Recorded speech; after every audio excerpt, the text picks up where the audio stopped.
Hello, everyone, and welcome to another episode of The Lifting. Today's episode is being recorded on 5/26/25. This is another Q&A, folks. I know there's been a lot of them. I am sorry for the rapidness of these that are coming out, but but this is necessary. There is a sense of urgency to actually get these out here in this format. So from the parties involved in the channelings, as well as spirits. So before we go into any of that, the meat of these conversations, I now open the circle to true benevolence and no conflicting agendas as of this moment in time. So, Joanna? We are all one, and when one is harmed, all are harmed. When one is helped, all are helped. Therefore, in the name of who I am, and I am one with all there is, that only the highest good be done. We pray for you, your friends, your family, your loved ones, to let healing energies in. Let them love you, let them nourish you, and let them bring you to your highest good. We ask for benevolence now to come in with no conflicting agenda, so that we may have this conversation in great understanding. And we ask for malevolent or mischievous beings to be swept away right now, so that we can have this conversation in peace. And with that, and with great blessings that we always send your way, we say so be it. And so be it. And there is an affirmation and blessing to start this with. So, it is my life of hardship, grace, as well as targeting, all ended up where I began. In spirit, in life eternally, in death, there is no such thing. Singer and entertainer Tupac Shakur. You heard his channel from the previous episode. So he wrote several of the end-to-end affirmation and blessings. So did Joan Rivers. And so George Carlin also did a couple of them. And I'm going to include them in other shows. They wanted them all offset, which I understand the reasoning, to be able to integrate them in other conversations so people hear the different ones at different points in time. So I completely understand why they wanted that then.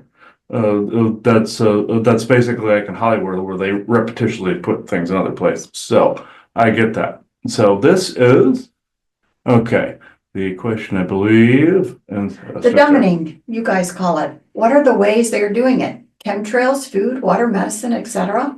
Probably all of the above. Can we stop the effects of it? Like, I'm tired of being tired. I'm tired of being overwhelmed, overly depressed. I'm tired of putting up with it. It's not fair. If we can help ourselves from it, what do you think?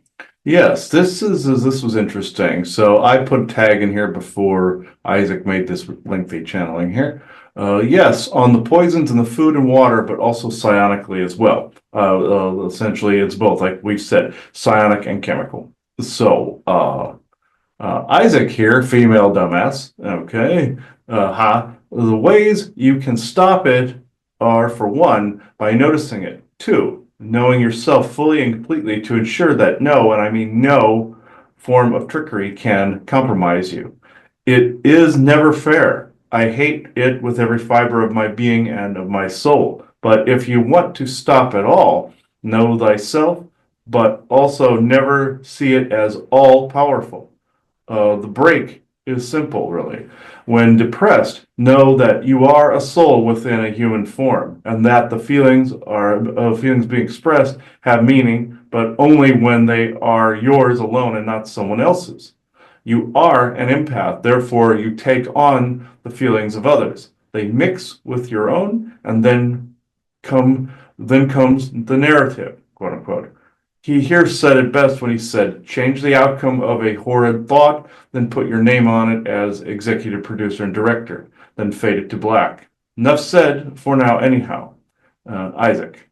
So we'll go on to the next one. Here we go.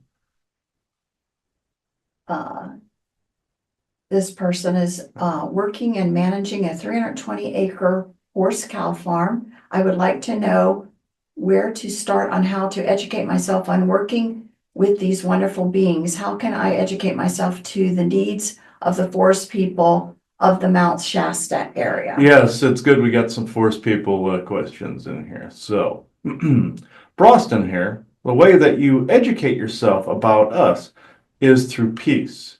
Start with inner calm and inner peace. When true Anhalam is achieved, we respond in kind. We show ourselves to those who know themselves, but also to those that see, feel, and know and understand. We then branch off from there. Those from Mount Shasta communicate with people much further south of Mount Shasta because of the dangers are both because of the dangers are both military in the. I am so sorry. This was typed weird. Okay, I'm going to start over with this one part. Those from Mount Shasta communicate with people much further south of Mount Shasta because of the dangers both your military in the area, but dark elves, or the ones referred to as such, as well as other ETs in the area that take genetics, quote unquote. Be leery, and if it does not feel good to you, do not remain. But if it does, stay for our speech. There are those of us that don't like and or care for speech with humans, but most do. Thank you for your heart space intentions towards us and nature itself. Bye for now. Peace, love, and Analam always. Broston. So, okay, let's see. Oh, that doesn't need to be read here. Next one. Are there etheric viruses and venoms? All right. Yeah, this is actually quite interesting. So, Broston here, everyone. Yes, indeed, there are. They exist within the spaces in between spaces, in physical aspects of other dimensions, as well as within the interverse itself. The beings there carry these viruses, contagions, and venoms. The beings there carry these viruses, contagions, and venoms can range from mammalian to reptilian to insect/insectoid to arachnid/scorpion to even cat, dog, and even vampires, quote unquote, werewolves, quote unquote, and werecats, quote unquote, and even werecats, quote unquote, and even humans. All right. And he had this nervous intention when he was talking about this, or a variation thereof. That way your they way your cure them is. Okay, yeah, that The is. way you cure them is. Okay, the way you cure them is, sorry, this apparently when I typed, I didn't see this correctly. The way you cure them is, for one, don't get bitten in dreams. In fact, avoid this at all costs. Secondly, if you do get bit in a dream, detox yourself immediately in the waking world upon waking up. Some types of sea salts, some types of spices can do it, but most of all, thirdly, calm and grounding.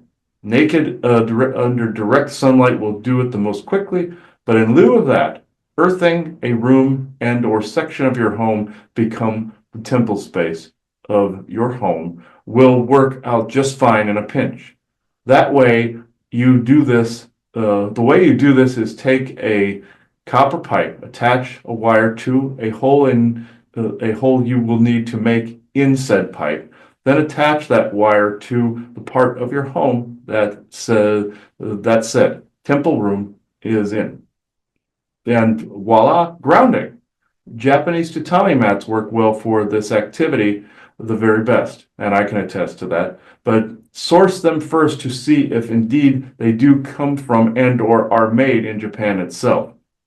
This is very important given the fact that Japan is a very fast-moving / high vibratory frequency value in and of itself.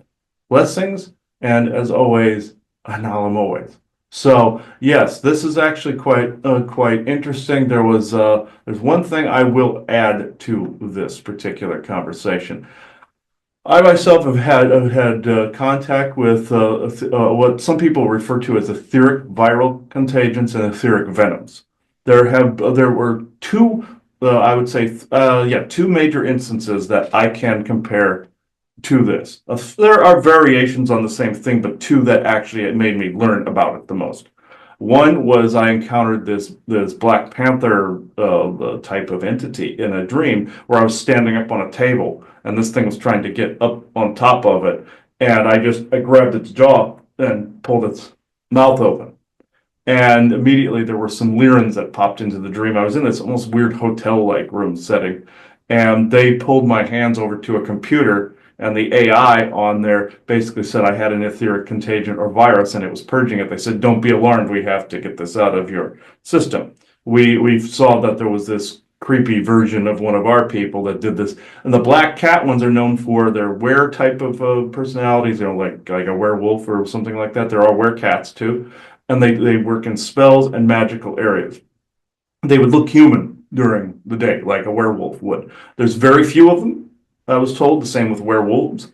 They have their own communicators on one side, the cats, and then on the dog or werewolf side, they have a prime oraton or an orator that speaks for a whole group or pack or tribe. Very few of them left in that area. But the point is, I got that through the teeth, like you would expect, like a snake or a werewolf or what have you, or a vampire. The second one was the same thing, teeth-wise. And some of these particular entities, I nicknamed them sugar demons because of the fact that if you consume white sugar, that's where these specific beings want to come and feed off you like a vampire. If you are producing a chemical in your body, it's very much like I compared to the elephant with the coffee beans type of situation, where you're producing something in your system that they like and they farm it. The vaccines and COVID thing was up there with the spike protein as well. Aliens will take stuff out of your liver, out of your kidneys, all of this. Adrenochroming is up there as well. This is where we were in a warehouse, her and I were in a warehouse. I see this creepy cat looking thing coming towards me off of a pile of stones. It's like we were in quartzsite going through the different stones and everything in like a little warehouse type building and tent and metal building. And this being came at me. Creepy zombified version of a cat. It even had a beard. It was really weird looking, and it was all ratty. And this thing bit my finger. I went to go grab it, move, and it bit this finger. I woke up and this finger was numb in this spot where the bite took place. I looked on the etheric level and saw a bite mark. I immediately started to heal it and reground it, and that's exactly what Broston was referring to. This could spread to you here and cause a whole array of problems here. From sickness, vulnerability, etc. All of these things, immunocompromisation, energetic compromisation, all of these things. You've got in dreams, if something tries to bite you, you fend it off. Do not come in contact with the teeth. One third and final example I will use is another one of these that looked like a doggish type of thing, like a chow. And or to a movie reference, those rat things from Willow that you see in the beginnings of those things that Bavmorda sends out. Exactly like those. I saw a little dog in a carrier, coming over to this other thing, trying to defend me against whatever this was, and this thing tore out its eye. And this was set on Hartley Street, and my mother was horrified, and we went after this other thing, recognizing that it was some kind of demon. And it is, but it's more of a servant, like the winged imp types. This is a servant class of demon. And I would be very leery of these things. If you see any sort of cats or dogs in dreams, I'm not saying that there aren't kind ones there. You will know the difference. Absolutely 110% you will know the difference. And I even had a Persian cat one clamp onto my hand not too long ago into a dream, and I was nowhere near it. It just jumped out and grabbed my hand. So be leery. It's what you consume that puts off a scent that draws them in. They're essentially little hunters or pack hunters, like any sort of rodent or any sort of little predator. They're going to look for things they can chomp down on. Look for this in dreams. This is a bigger type of invasion point right now, other than the others that we've said, from taking objects to eating food, all of that we've said in Dream On. Look for this because it is actually quite prevalent right now. So we'll move on to the next one. Yes, it says, I know patents and tech such as the brand Tommy Copper, Signal Patch, and Bond Charge are from the projects. But what else can and true benevolence with no conflicting agendas add to this? This is actually very interesting. So I will go into the references after I read the channel. So hey, dumbass, you got this right on the money because I asked this question. I would only add that some salves, creams, and medicines also come from finding cures from other planets and civilizations. They just pack it in package it for the civilian market, i.e. Walmart, Target, Walgreens, CVS, etc. No different than they presented in Stargate SG-1. That's all for now. Peace out, Isaac. And what he is actually talking about, I see the same type of the ones that those brands that I put up there are the same type of technology. There was a friend of my mother's, I will not say the name, years ago, back in I believe in the 90s, gave us a prototype for a flashlight. It looked like a flashlight with a red light on the end of it. And that actually started to heal. Well, even open wounds, but it's muscle inflammation as well. But he said, don't shine it on too long. You might recognize what this is because they're actually using it on the civilian market now. He said this will not hit the civilian market for at least 30 years. And he was correct because it's starting to come around in variations on a theme in different areas. Online, Amazon has the most variations, I've noticed. But with this started off in the projects, started off from alien hybridization tech. And when I say hybridization, I don't mean they glued them together. I mean, it's what we've learned from alien tech and applied it to our own understanding, what we've encoded and decoded so far and learned from it. This then resulted in what's out in the civilian market, even the airplanes, all of it, from stealth, everything. Got it from alien craft, back engineered it. The fiber optics, the same way. That came from an alien craft. Our own homegrown version is what Verizon Fios goes through right now, or fiber optics. So, and those little shiny things you get at circuses with the little fiber, that's it. That's alien. Now, the Stargate SG-1 reference that he was making was a one in particular from season 1. I do not know the episode name. They went to a planet, cured a plague. That was there. That they, from some variations of medicines they found there and some things we had. Little nuggets of things. Then we know of some knowledge we had. Brought it back with us. The Stargate team brings it back. The character of Daniel Jackson says, quoting, as they're leaving the planet after they've helped these people of this weird plague they had, he says, I wonder what product this will be on the civilian market, basically, or paraphrased. I wonder what they'll sell this as a product. And that was a very telling scene in it, because that is 110% true. These particular ones with the flashlight that I mentioned before, that I said my mother's friend said would take about 30 years to get on the market, every one of those, from Tommy Copter, Signal Patch, Bond Charge, all those all use the same healing tech that was in that flashlight. You even see the little flashlights where you heal the different parts of your body, and this was good at getting rid of nanotech as well, I've noticed. But somebody upped the ante and turned it into almost a clothing item after a while. Brilliant, but this still came from learning from both alien tech, secret space program, and the different projects that are out there. This is where all of this is coming from. I can basically guarantee you with absolute certainty, because it's the same tech. They've just repackaged it in the different healing variations, from clothing to a flashlight to even a big like bedroll wrap like Bond Charge. It's the same thing. So essentially, basically realigning the electrons in your body to heal.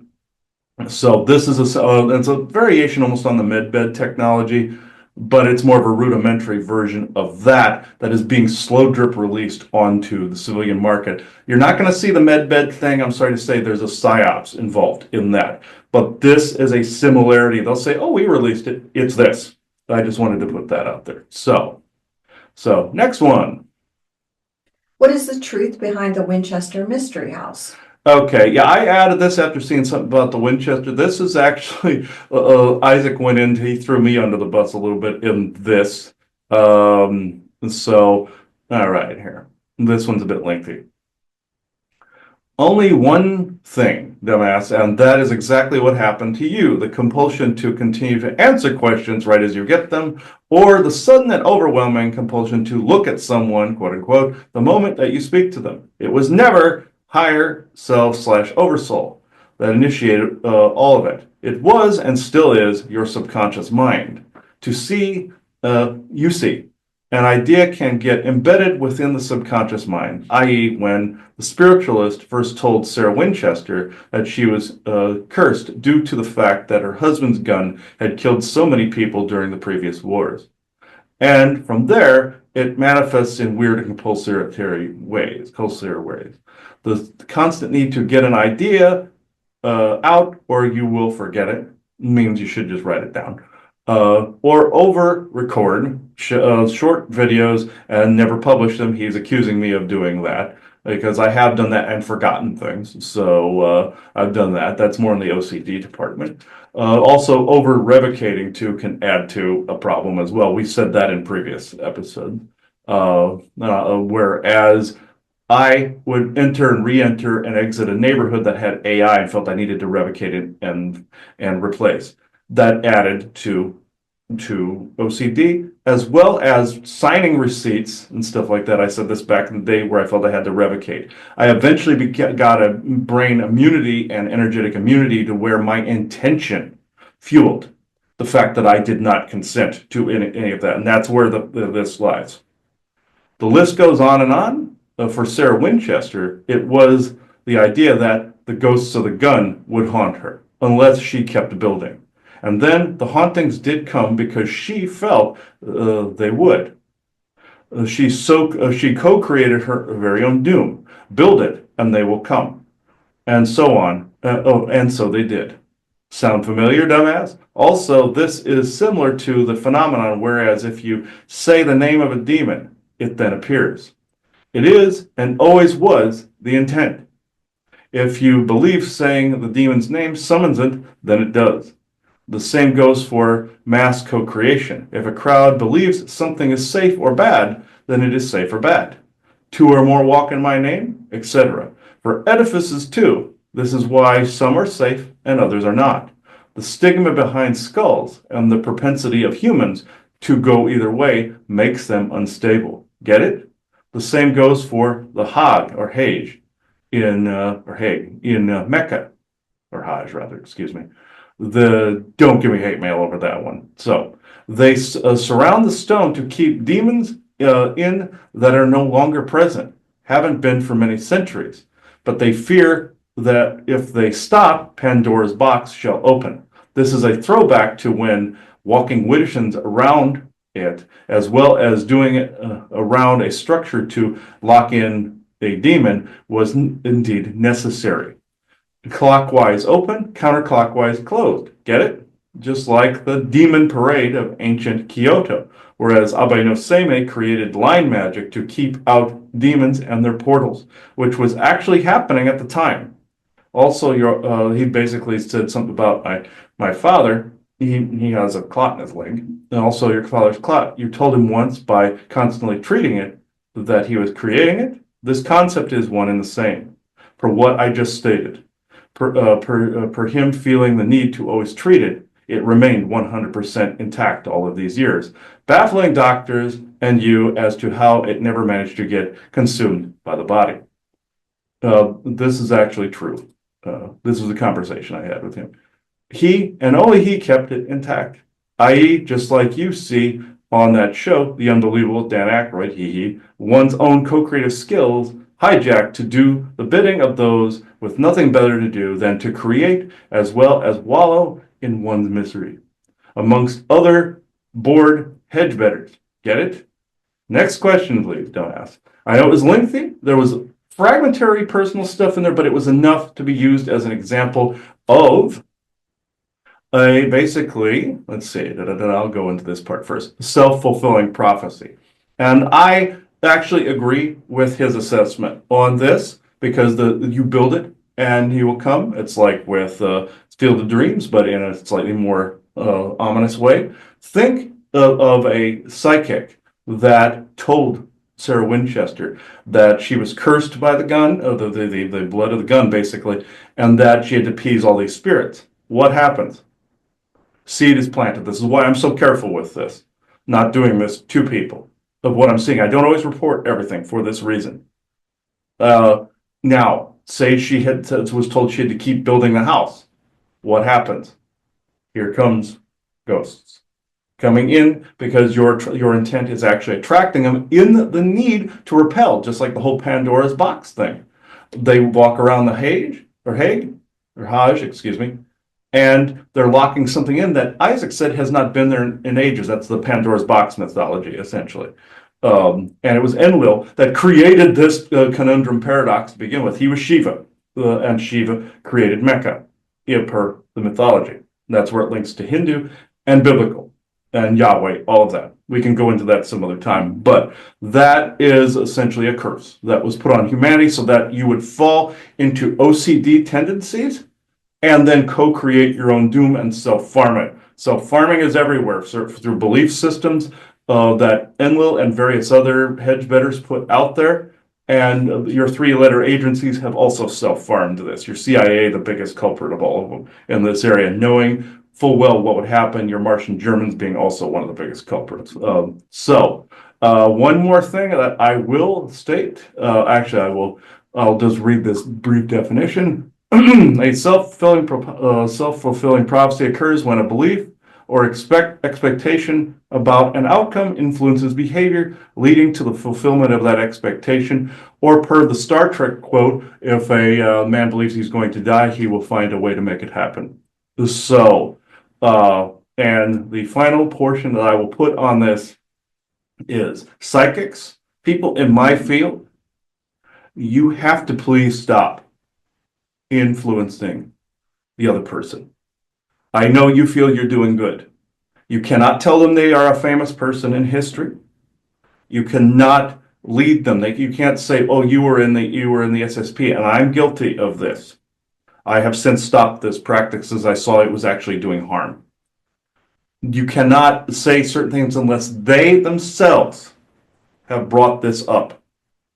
You cannot say, because it could very easily turn into a co-creative, self-fulfilling prophecy where now the timeline those people jump to is now the very one that you have seen.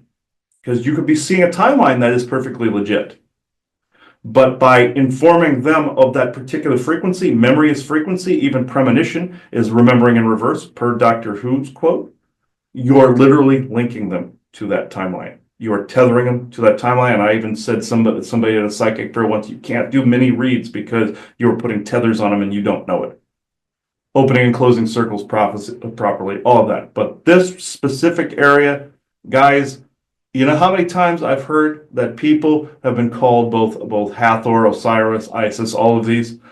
I understand that some aren't, but some are just linking up to that energy, and you are actually getting the information from that download, and you've been told you are that person. I was told I was Hercules. It was total bunk.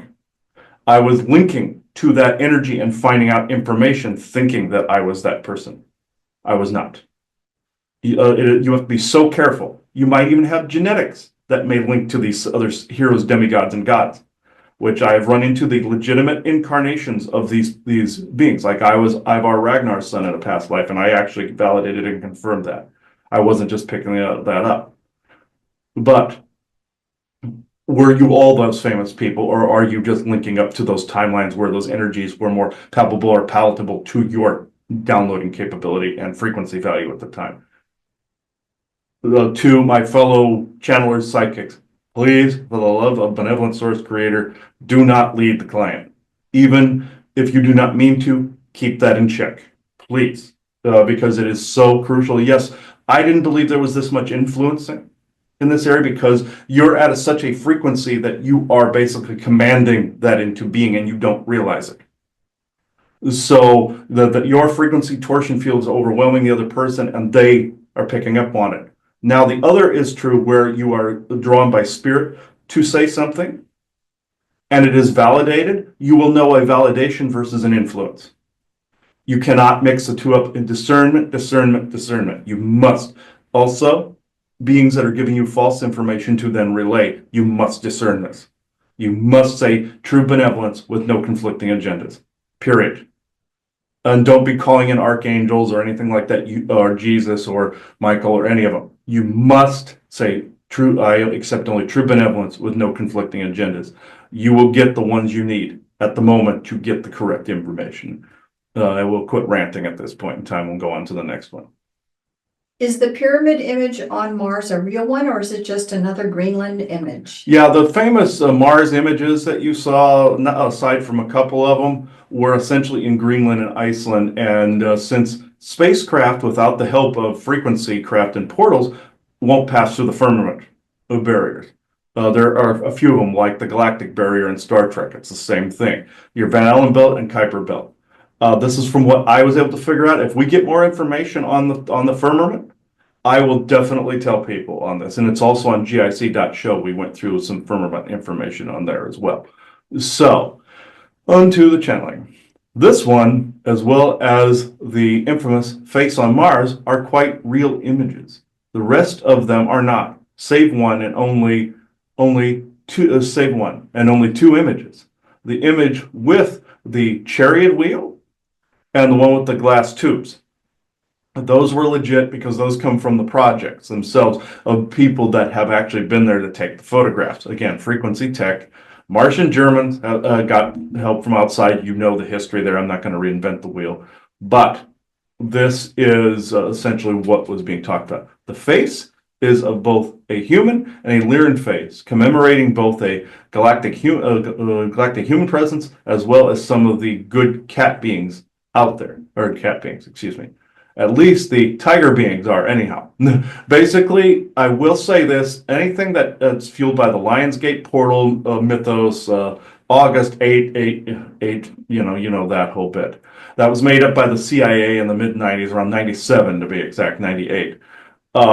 These lion beings are associated very much like the lion in Narnia. It's associated with a religious belief versus that of essentially the actual legitimate cat beings. Please remember this, the New Age religion was a regurgitation of Christianity and Christian history, and they integrated the whole lion Lyran thing into that. And then you're going to get some dubious beings that go along with what looks like esoteric wisdom along with this. So please be leery of this and discernment. I've seen them turn on a dime, but the tiger beings I've run across, again, still into the premise of true benevolence with no conflicting agendas, have been wonderful lately. And we will eventually do a GIC Galactic historical episode on the Lyran Exodus, but just like with the Thundercats references and Mumra and the Black Pyramid, the whole bit. We'll go into that at some point. So this one, let's see here. Okay, I will actually read this one since this is a video link. I will put in the descriptor. This was about that your basically all time was shattered in 2020 in 2019. That's why everything seems not real now. Some people believe this video seems to state, and I will bullet point this, that timelines were shattered and you're living in fragmentaries. That's why everybody wants to go back to 2019 because that was the last real moment. This is what somebody's theory is about the fractalization of timelines. And it's not that it fractured, it's that it switched. And it sidetracked people. This is why 2025, and some people, and even the video said, oh, people that are saying 2025 is the best year, those are people you need to run from because those are the propagandists. That's what this person's opinion is. And I will put the whole video under there. It went on for a little bit. I'm not going to reinvent the wheel there. So, and this was fascinating because this was the Guardianship of the Void that gave a couple of responses here. It gave 3, in fact. Okay, on this. All right, and I said this part though. Interesting. We do jump timelines 1,000 times a second. It is similar to Marvel, and it is. It is also like the guy that went to a timeline with no one on it. Aliens can create fractal timelines to abduct you and take you to it, so that it is only you and them. That guy more than likely was taken, then either abandoned or escaped alien/dimensionals and didn't remember it. Because again, memory is frequency is memory. You go from one space to another space that memory didn't occur, and voila, memory eraser, aside from the CIA jab that they make you erase memories, like what was said in Incredibles 2 with the jab in the neck, with the little boy that doesn't remember the girl in it. And then the CIA guy says it's not exact science. That's what I'm referring to. In the case, here's the channeling. In the case of 2025 being a supposed broken year, this is correct to within a certain degree. Take a tree with multiple notches. Does it not have a knot at the center? This means you are at a crossroads of time. A few collapsed, yes. Our doing to a certain degree. Our job is to see to it none do harm to the Yggdrasil tree. The timelines are indeed secure. We are the guardianship of the void, at least in name, a name you would be able to comprehend at this current moment in time. The multiverse is safe. The MDTF, the multidimensional task force, as well as what you refer to as Time Core, have this well in hand. See through the lies, see through the propaganda, and you will find us. We repair broken timelines and fuse others. You call this the Mandela effect. We will withdraw now. Be safe, be vigilant, and above all else, be observant. We are watching, always the guardianship of the void. And there was another addendum to this. Sometimes our enemies create temporary and fractal timelines to commit crimes, but the MDTF arrests and processes them, just like your police forces around the world do. That is all for now. Peace for all time. The guardianship of the void. And one final note here. This was basically based on the Ragnarok. Pretty much the definition of the Ragnarok on Google says in the Norse apocalypse, Ragnarok, Yggdrasil tree is said to shake and ultimately crumble, reflecting the end of the current world. Or like Tolkien says, the current world crumbling, the age of elves going over to the age of men, that kind of thing. So this is actually interesting. This is their take on it. It did not crumble, it just changed shape. The gods did not die. They are all among you, even now, because the mythology says all the gods died in Ragnarok. The Norse mythology, or Norse pantheon. This passage is what your video was referring to. It happened long ago, 500,000 years ago. Your asteroid belt is evidence of such. Your Armageddon is not of future times, but of an undealt with past. What is not dealt with from long before echoes into the future. Your church not only stole this idea, Ragnarok, but capitalized on it, capitalized on it by scaring the masses into control. Hell and fire and brimstone. Sound familiar? We are done for now. Peace in all things and respects the guardianship of the void. So, let's see. Okay. We will now go on to the next one. For more information on the guardianship of the void, please go to gic.show.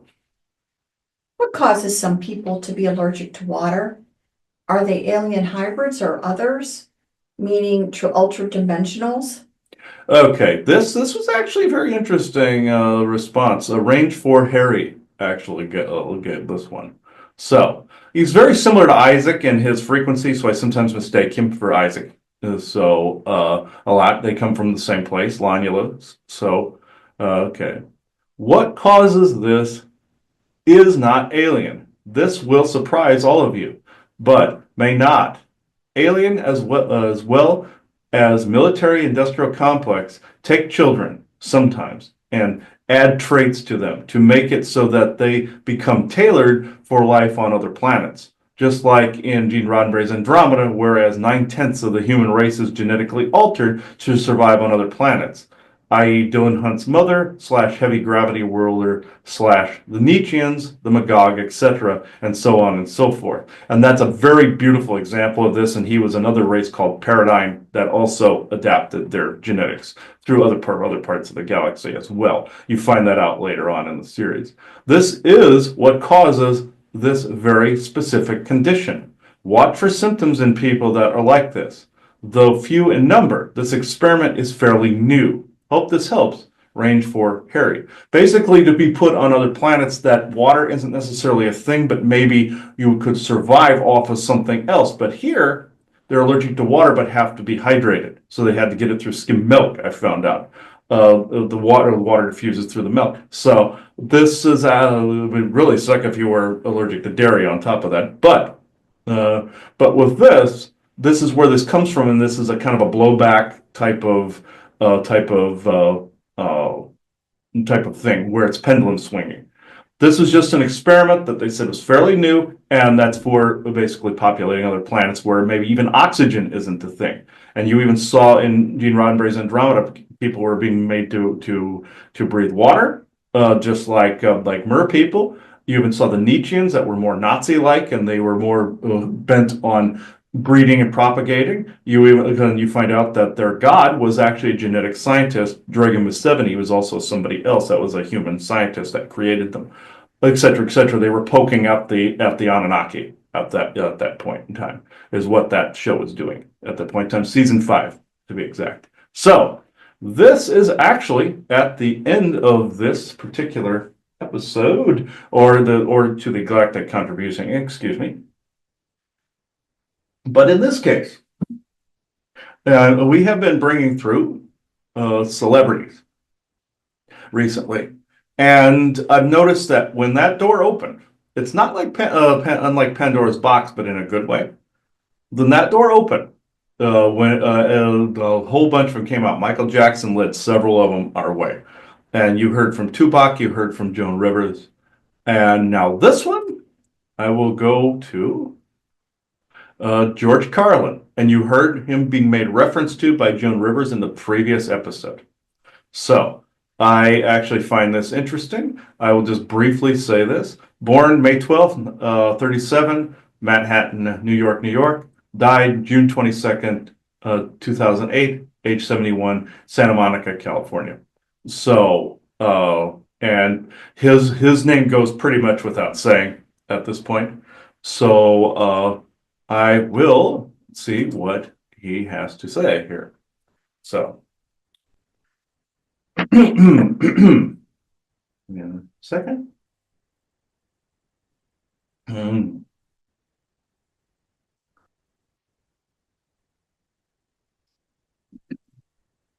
Okay, True Benevolent George Carlin, I can sense you here. You were making funny jokes within the last one, so I will plow you through here. So.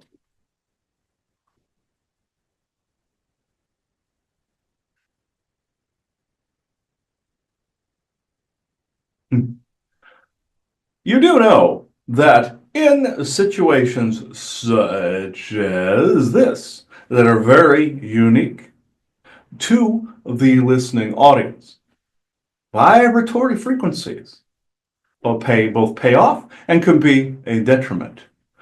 Through the vibe you put off and through the substances you have in your body. Any form of drug, any form of any sort of technology, this will then provide to you a voice that may be not quite what you started out at. This might be another way of heightening the senses, another way of learning about the world around you. When I was around in human form, you saw how I both slammed the cabal and informed you at the same time by doing it in a ha-ha fashion. This made it more palpable and palatable to everyone. But did they actually get it? They do now. But did they then? No. As I said, nobody seems to notice, nobody seems to care. But that was also how I was viewing things. In a human form, I even said, at the time, quote unquote, that you outlawed religion and a lot of these problems would clear themselves up. This is actually not a true statement.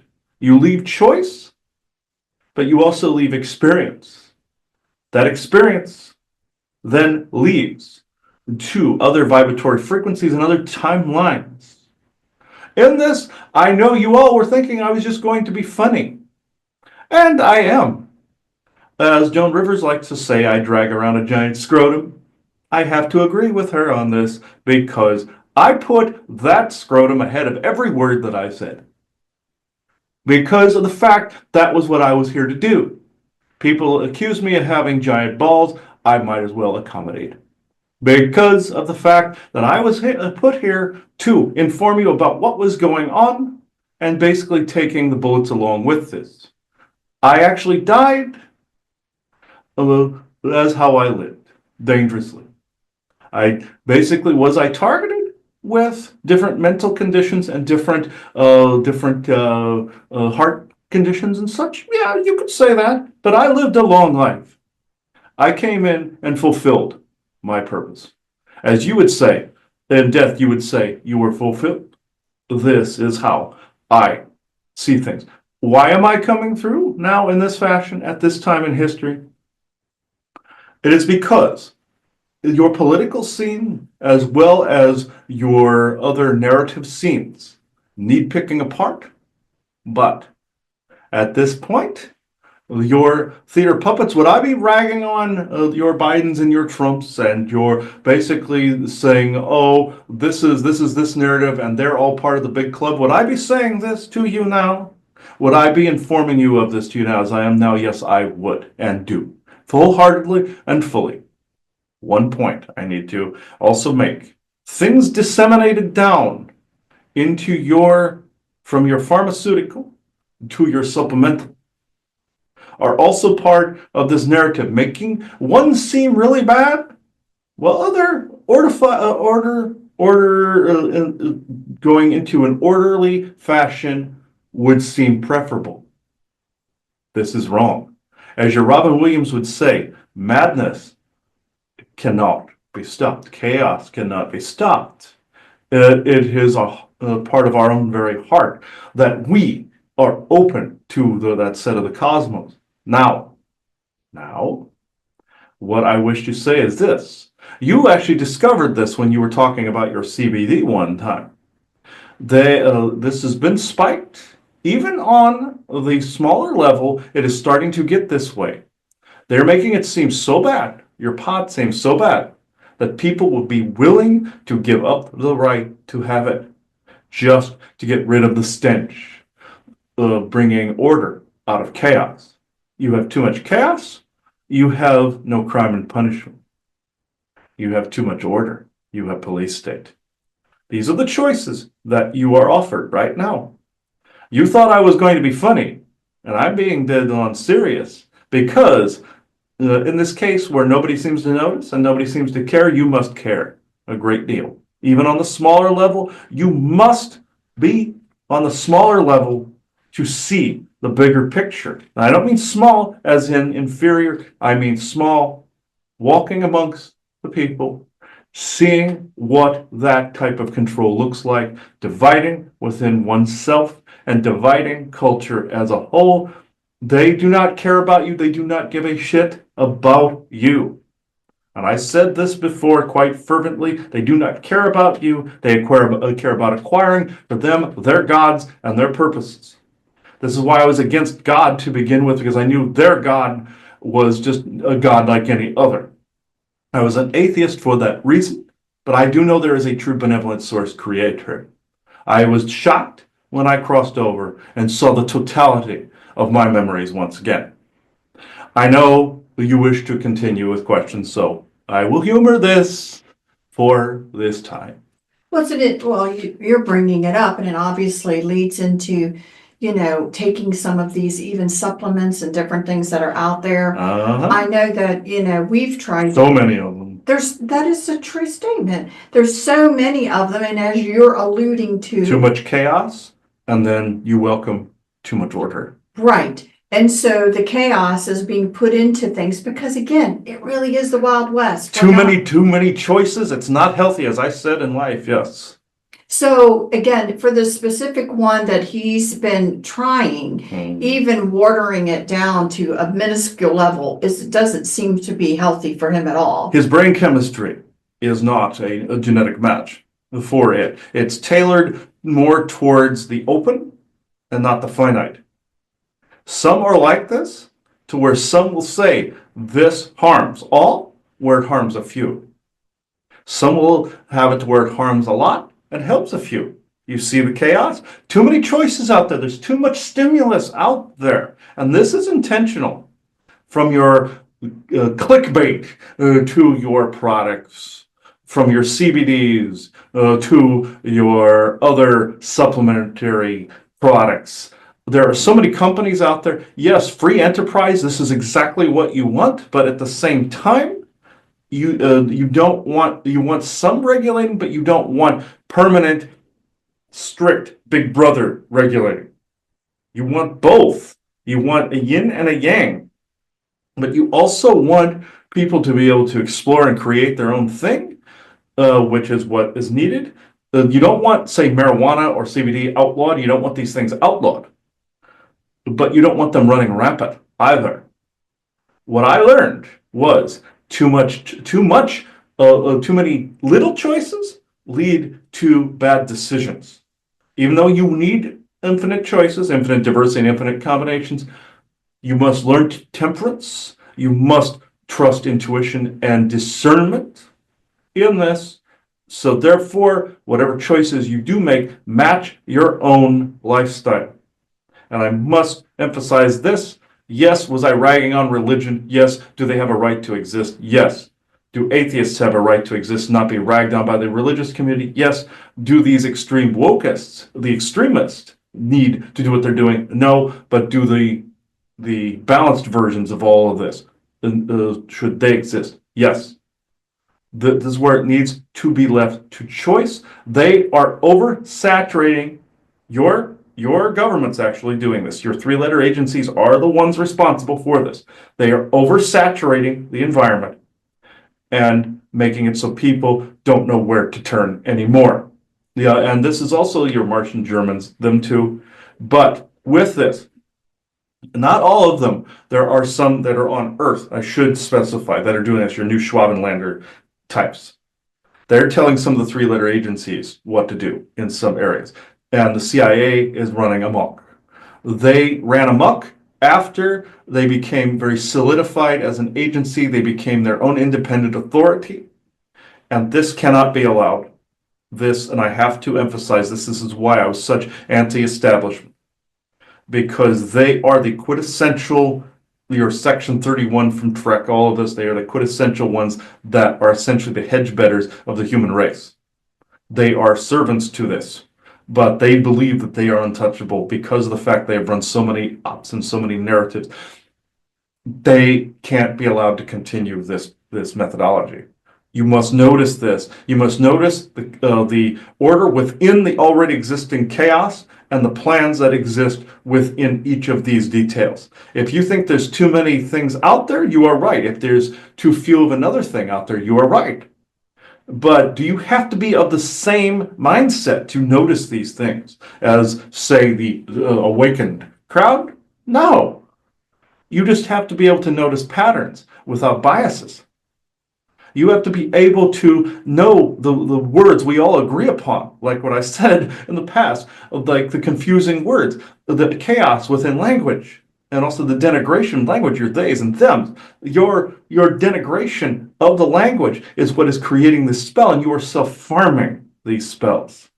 Know that what you are getting into has been overpowered in one area, even though it is something good, it is being turned on you. So that you give it up, so that you give all rights up. Like what happened during COVID. What happened? Oh, this monster is coming right for us. It's the old fireman and the arsonist routine. It's a very old trick that has been done since antiquity. It's an extremely old trick, and he says the Orions did it on other planets to gain control. They create the virus by which they cure it. Yes, who do you think these dipshits learned it from? So, this has been going on since time immemorial. And this stuff must stop. Once this stops, you will see a very different planet. Well, thank you. I think it's an interesting, time, because the one thing that, I was talking to another medical professional and, talking about even with how they're turning, weed into, I call it Frankenweed, where it's just gone too far. It's just gone, you take something that can help and then you turn it into Franken whatever, and then you think more is more and more is less in this situation. Hashtag Frankenweed. Now what I will say in a comedic respect, how many fucking hashtags do you actually need?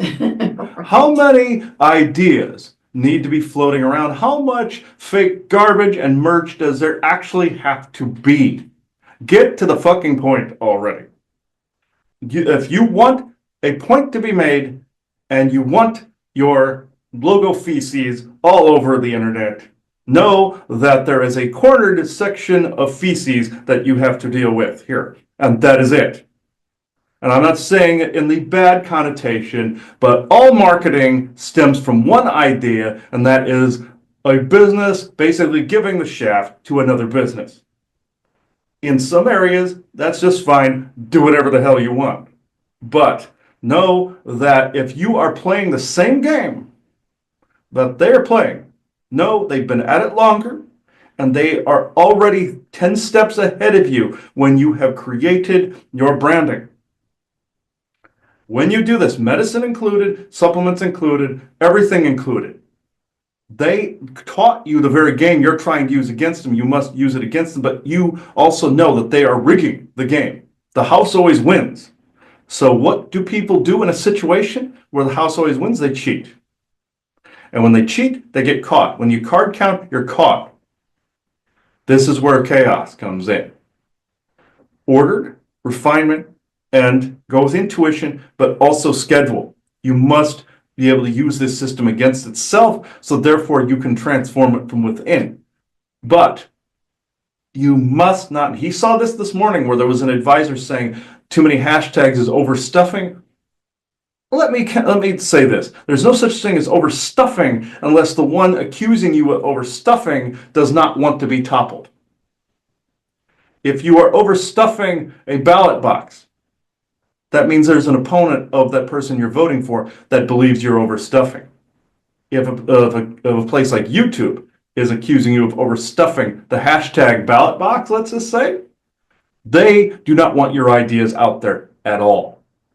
Remember this, and I'm well aware this is going to be on YouTube and Rumble and various other places. I do not give a shit because of the fact that this is truth.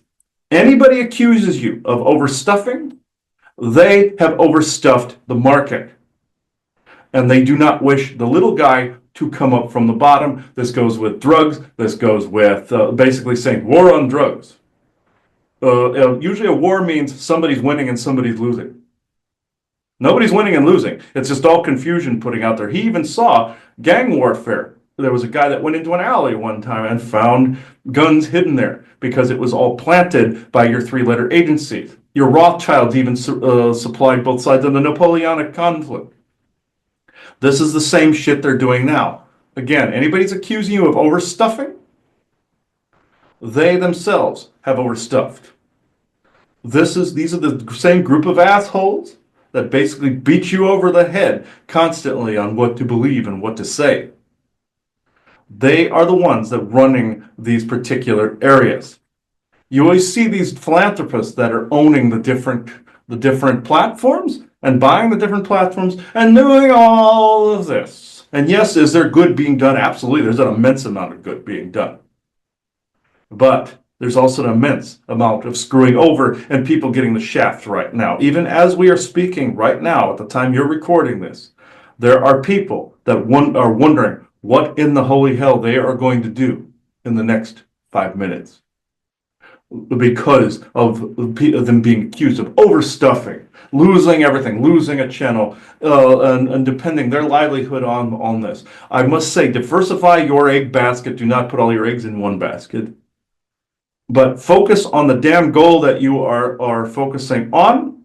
Learn how to market, learn how to business, but at the same time, know what it is you're doing and why you're doing it. Like I said about music, like when I said about jazz, it's not about in blues. It's not what is being said, it's how it's said and why it's said.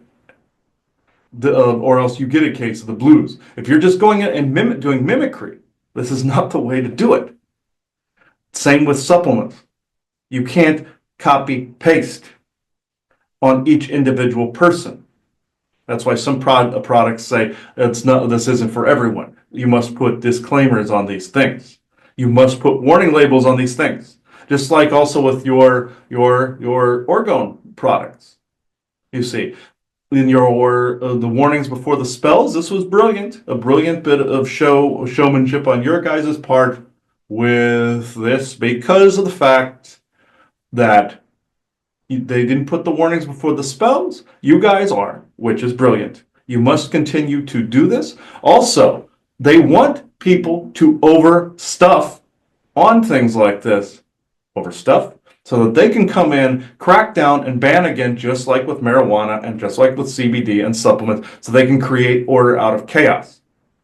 You do not want a full pendulum swinging the other way. You would regret it if you allowed this. You want it in the middle. You want some regulation. You want all choice involved. People can choose to break the law too, but then they can choose to go to jail. But they can also choose not to. With this, with the orgone pieces, this is why some people are retooling it as different things so that the military won't ban it again like they did in the 90s, whereas people were making orgone pieces the size of a car and trying to stop the towers from going up. They planned those towers for decades, since the end of the Second World War. They planned this out. It's like they did with your scamdemic and vaccine. Oh, Project Warp Speed, it came out.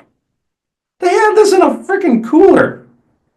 And they only had a small amount of a very potent version of the nanovirus and nanovaccine in there.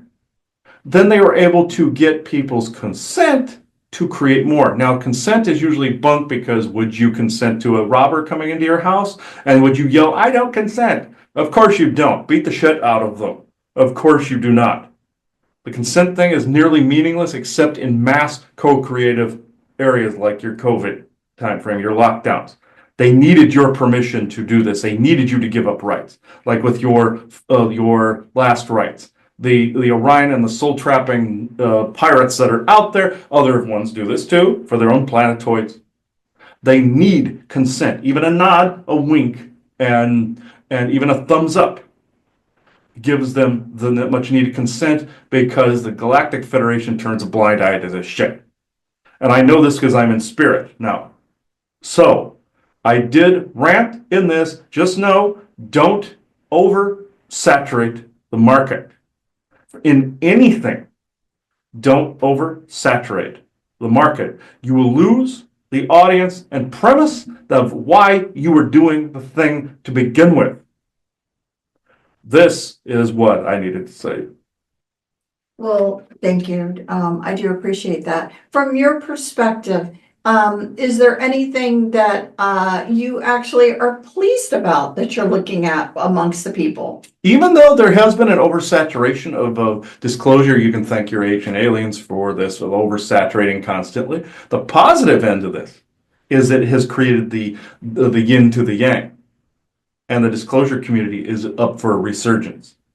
Your current conference is evidence of this. Aside from any shills trying to get their say.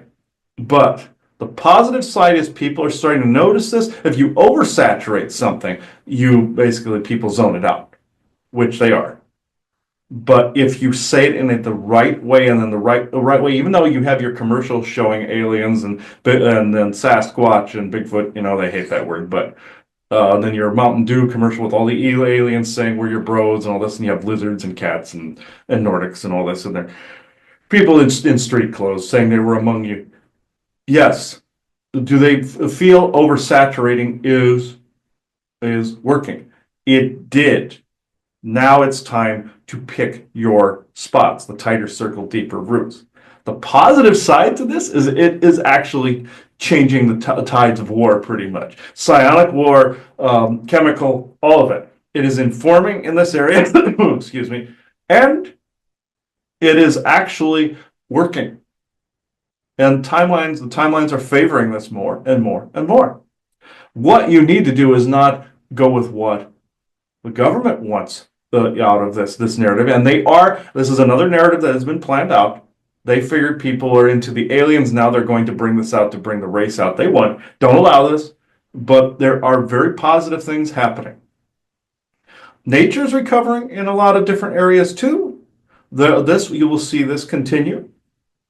You will also continue to see more openness with certain technologies. Even though there's narrative in there, you will see more openness in your own community. In your own area, you will see a revival and or a resurgence of this as things begin to open up, and your lines on a map are disintegrating in some areas. You're on, as he likes to say, you're on a collision course with a new country reality, with your North American coalition and unity. You want the unity. You do not want a police state. You do not want cultures lost. You want unity. This is what this is gearing for, kind of like your whole Bill and Ted. Yes, I was in this. Yes, I know I am kind of self-promoting in this way, where you have basically the final movie that I was only dedicated to in that, I must say. They used my face, but my younger face that I look like now is the version you saw me there with the darker hair. But the Unity event, they showed that it's all of us, essentially, basically in song and all times, everywhere, everything all at once. That was more prophetic than you realize. It's not going to be kumbaya. I can't exactly say that, like they were trying to show in that. But are people from other time frames and timelines trying to ensure that that the core timeline with all the fibers off of it function properly? Yes, and there's some detractors, yes.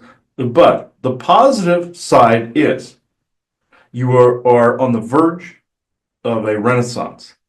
They like to call it thought renaissance, but you're on the verge not of an awakening. I don't want to say this. This was a bit of propaganda. It is more or less, he says, a change of perspective and perception. One could call that awakening, I suppose, but that's more of a what's a way. Awaken and sleep is a way to divide. But you are on the verge of these things changing for the better. This is why people are starting to cite ETs easier now. Certain rules are changing, and you know about your branch and bracket time, treaties, or not time, but treaties and contract. These things will start to be woven differently, and you will start to see changes in this area. This is what I'm able to say, but these are the positive things, and even certain viruses are going to be cured, and even diseases will be cured. Even though there's narrative there, there's good in that.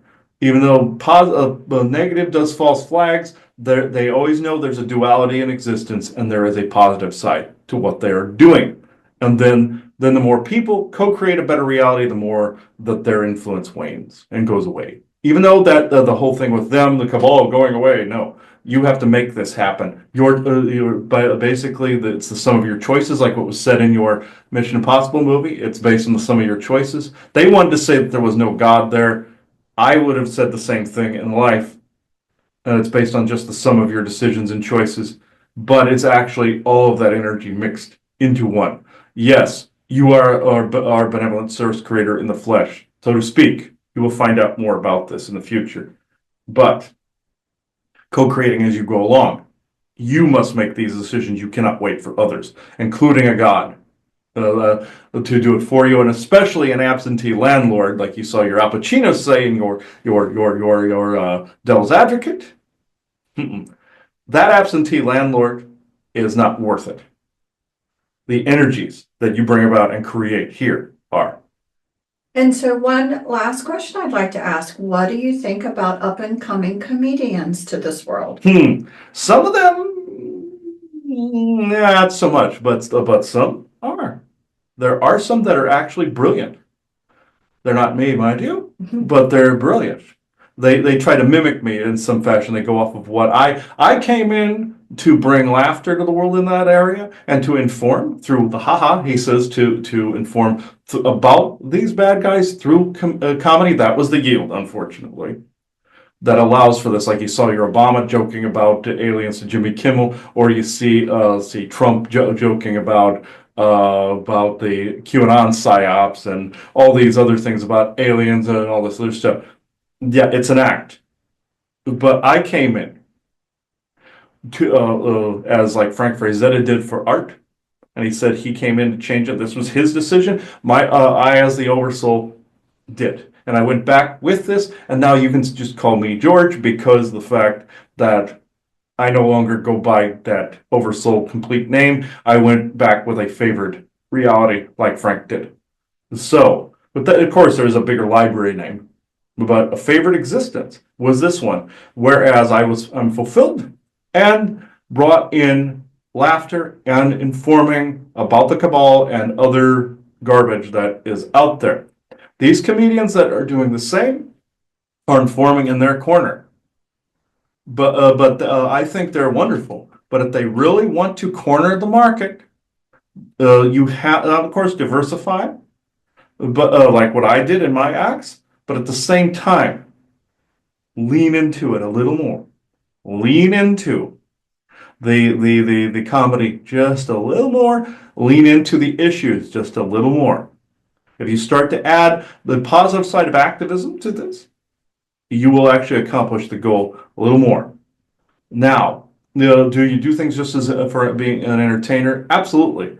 But even your Y-Files, he says he's an entertainer, but he's actually informing what's going on. You do that with comedy and that.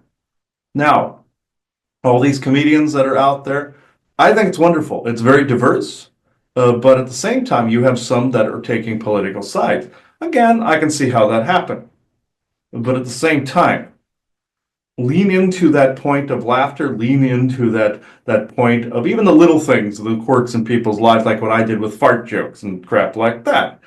If you start leaning into even the gross things about bending fingernails and doing all that stuff, do that and add that in there, you will make a bigger impact than just being a drab politician in a suit, basically in a cabinet meeting, monotone, all of this. No, you have to be lively. And even if you impersonate the other and continue in your act, do this. You're getting the point across. This is why I came in originally. This is why me as the oversoul came in the expression that you know of as George Carlin. Well, thank you. Well, any last words before we go? Now, with the finality of last, I will say that I was wrong when I was in human form. I thought that death was the end. And I accused people of basically saying, like what I said about angels, for instance, all the drugs of everything that was accumulated was how you got angels. I was only partially right on that one. There are a lot of hallucinations out there, but they're also, like with your V2K, all of this. But I was wrong that life did expand. I was not expecting, as my earthly expression, to run into any of it. Now that I'm really, I'll say, back, even though I never really left here either, you leave there, seemingly going through a door here, or some say tunnel, but that's your soul trap nonsense, but going from one room to the next. That's how humans perceive it. Your soul is all encompassing, everything, everywhere all at once, but in all of your expressions. In any of your expressionary values, or the one that you stand in as this is the only one you need to be concerned with.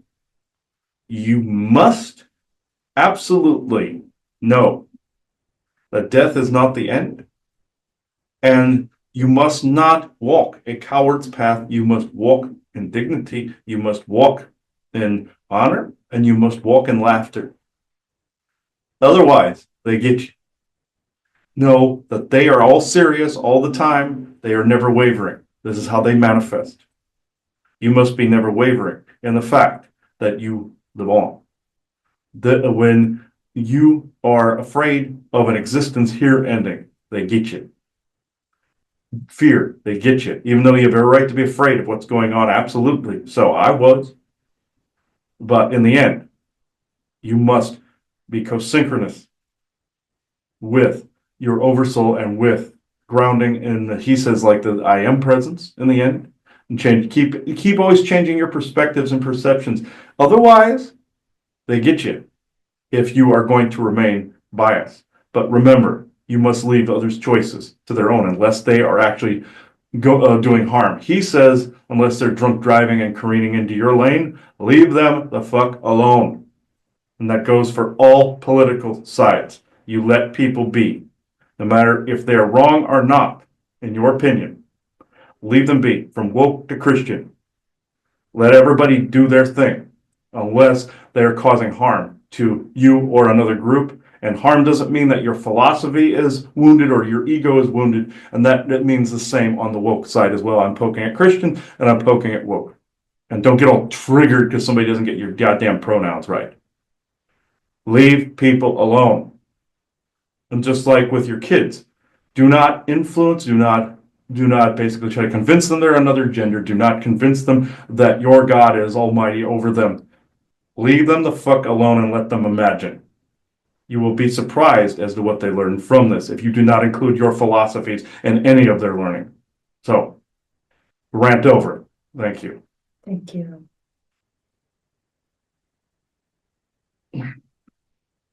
All right. Ooh. Okay, that was actually quite interesting.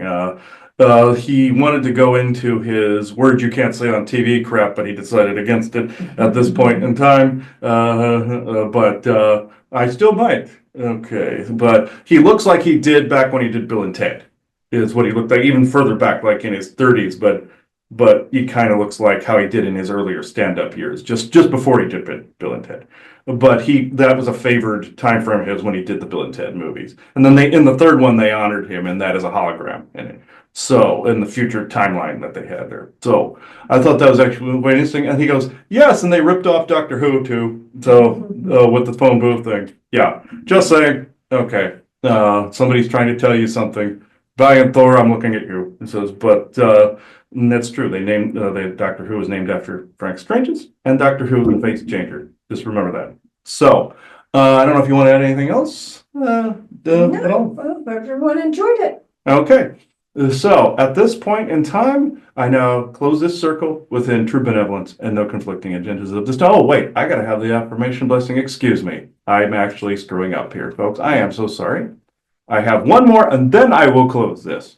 I believe it was Tupac that did the last one before I close this circle again. Okay. And this was Tupac. I was murdered by Diddy. This does not mean that all seekers, seers, well-wishers, trench workers, builders, and tinkerers will succumb to that fate. I knew with absolute certainty that my life was unending. Do any of you? Your faith in this area must, and I mean must, be absolute if you are to enter the arena of the damned. Farewell to you all, and peace out, Tupac Shakur. That's a good ending to this. And did Diddy murder him directly? No, it was the gang members hired by the Crips. I just wanted to reemphasize that. Some people were saying before that, and friends of ours were saying that no, Diddy didn't do it, hired the gang. That's what it was meant. Now, I will now close this circle within true benevolence and no conflicting agendas as of this moment in time. So thank you, everybody. Bye-bye now. Well, I do want to say, after talking with George Carlin and channeling him, of course, some of his videos pop online. We watched them before. I've watched them for years.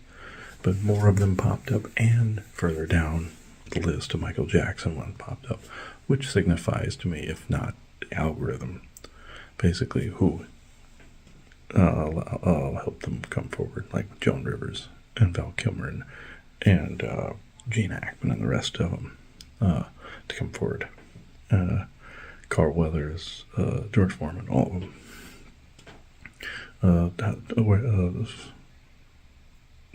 How to tell or to tell your story. So, finally. So, it's interesting.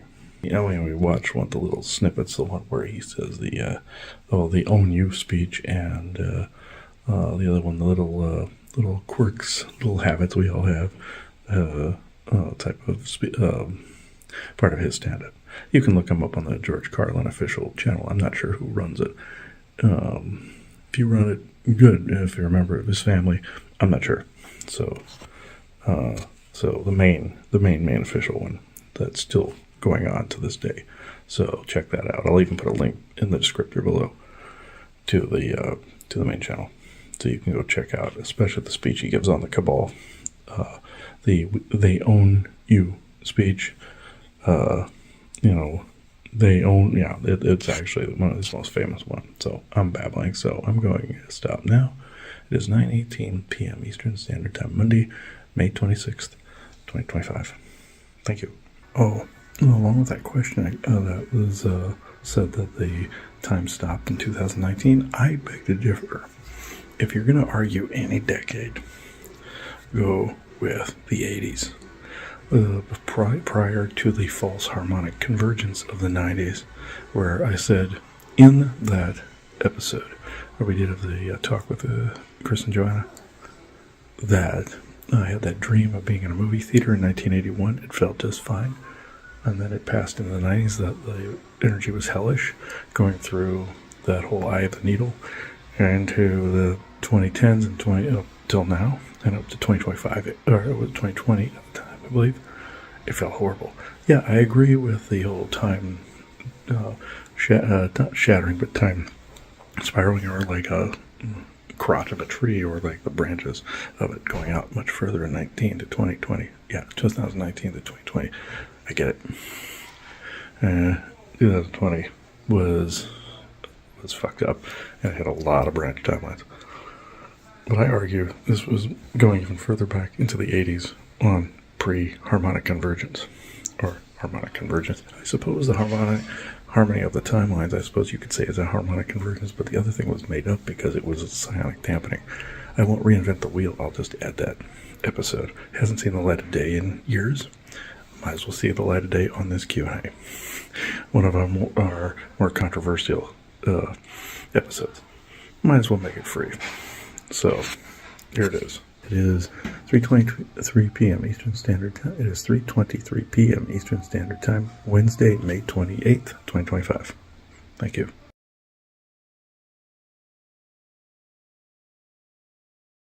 Hello, everyone, and welcome to yet another discussion with me and Joanna for Patreon, our Patreon people.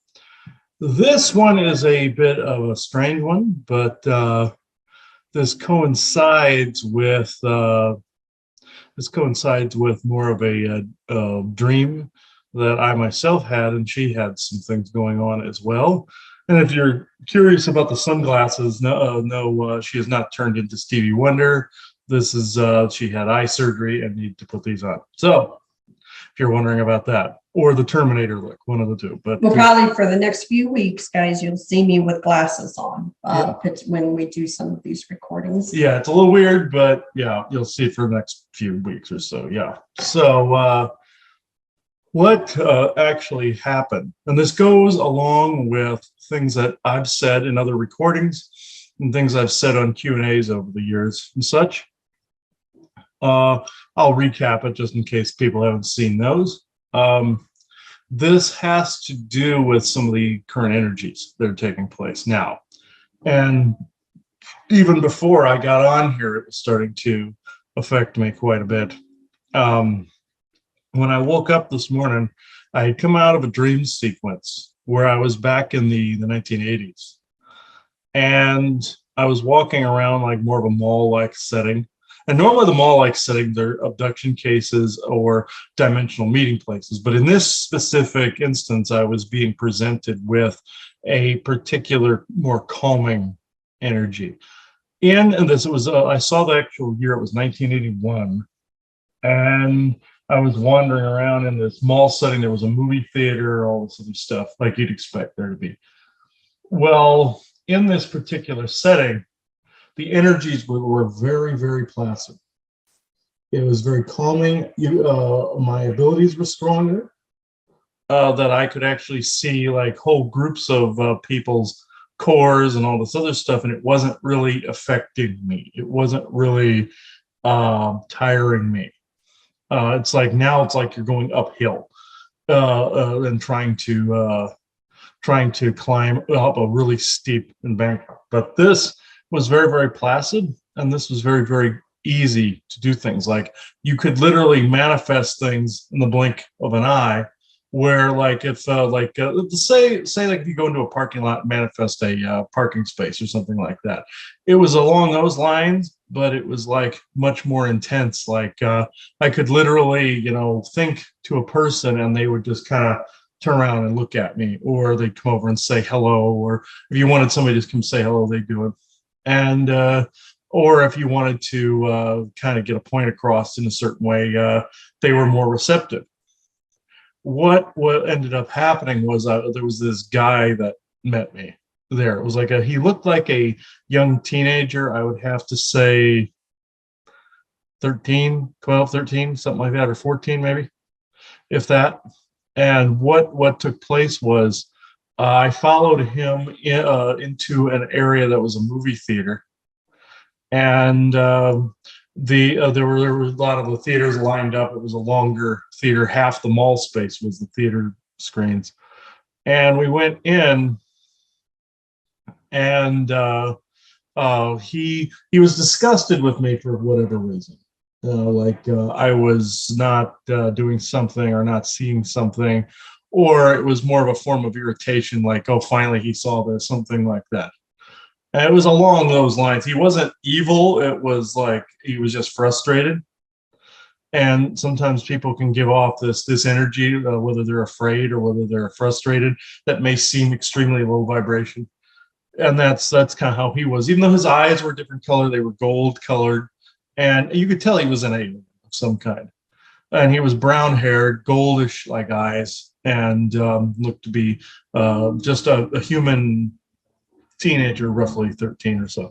And he went and sat in this theater that didn't have seats that were in the right places. They were just lounges in different areas. They were still facing the screen, mind you, but they were in different places. He sat and one wouldn't let me come near him after a while.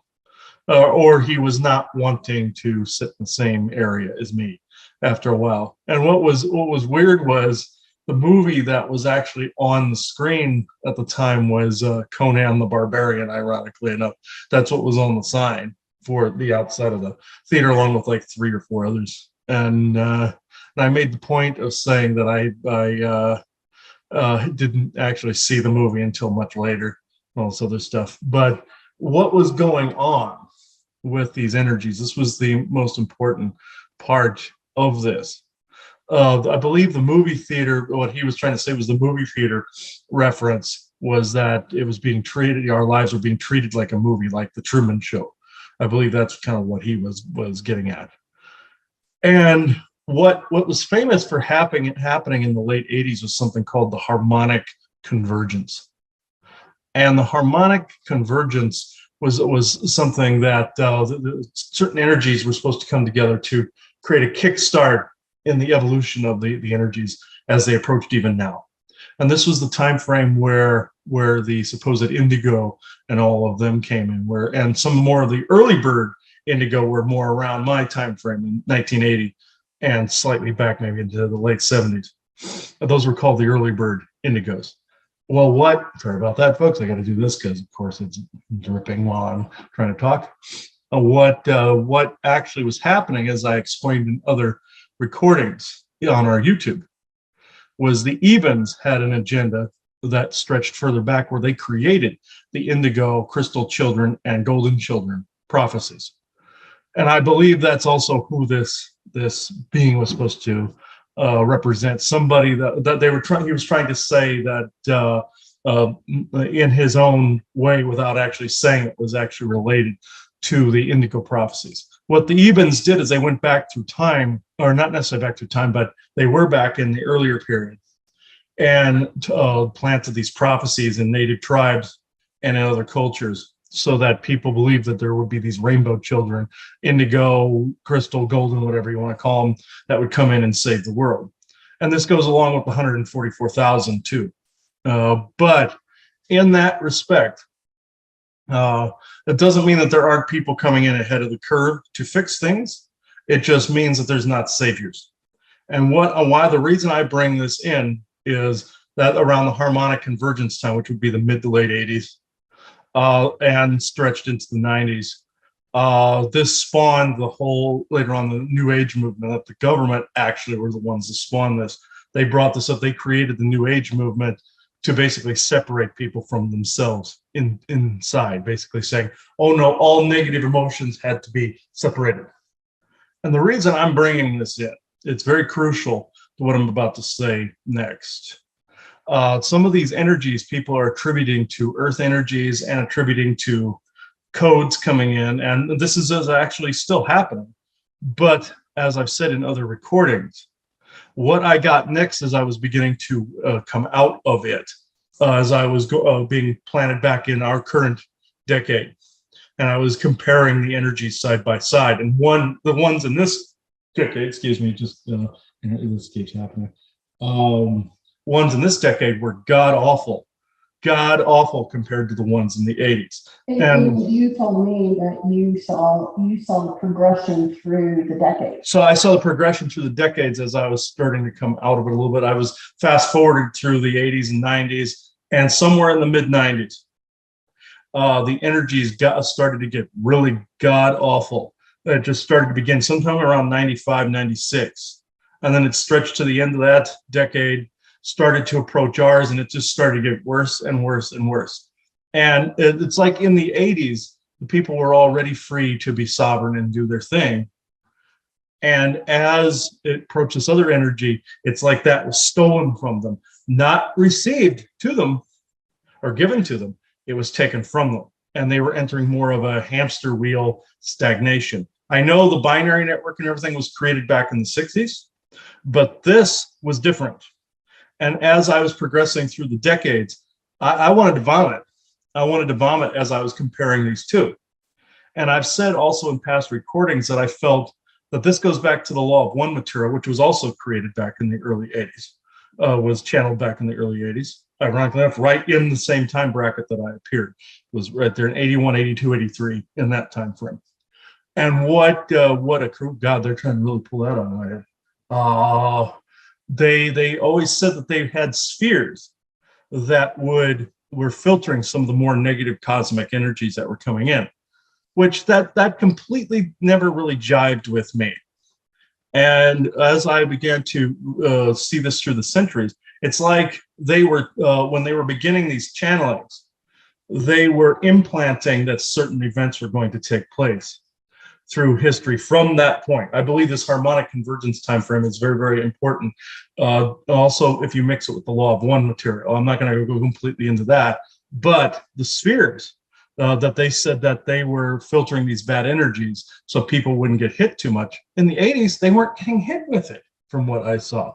They were getting hit with some of the more earthly technological stuff, but they were not getting hit with this massive amount of energies. And I saw, as I was beginning to come out of it, I saw the line of spheres kind of arced around the earth, kind of like in a parabola like this, or an arch, a sideways arch or a parabola, or like this.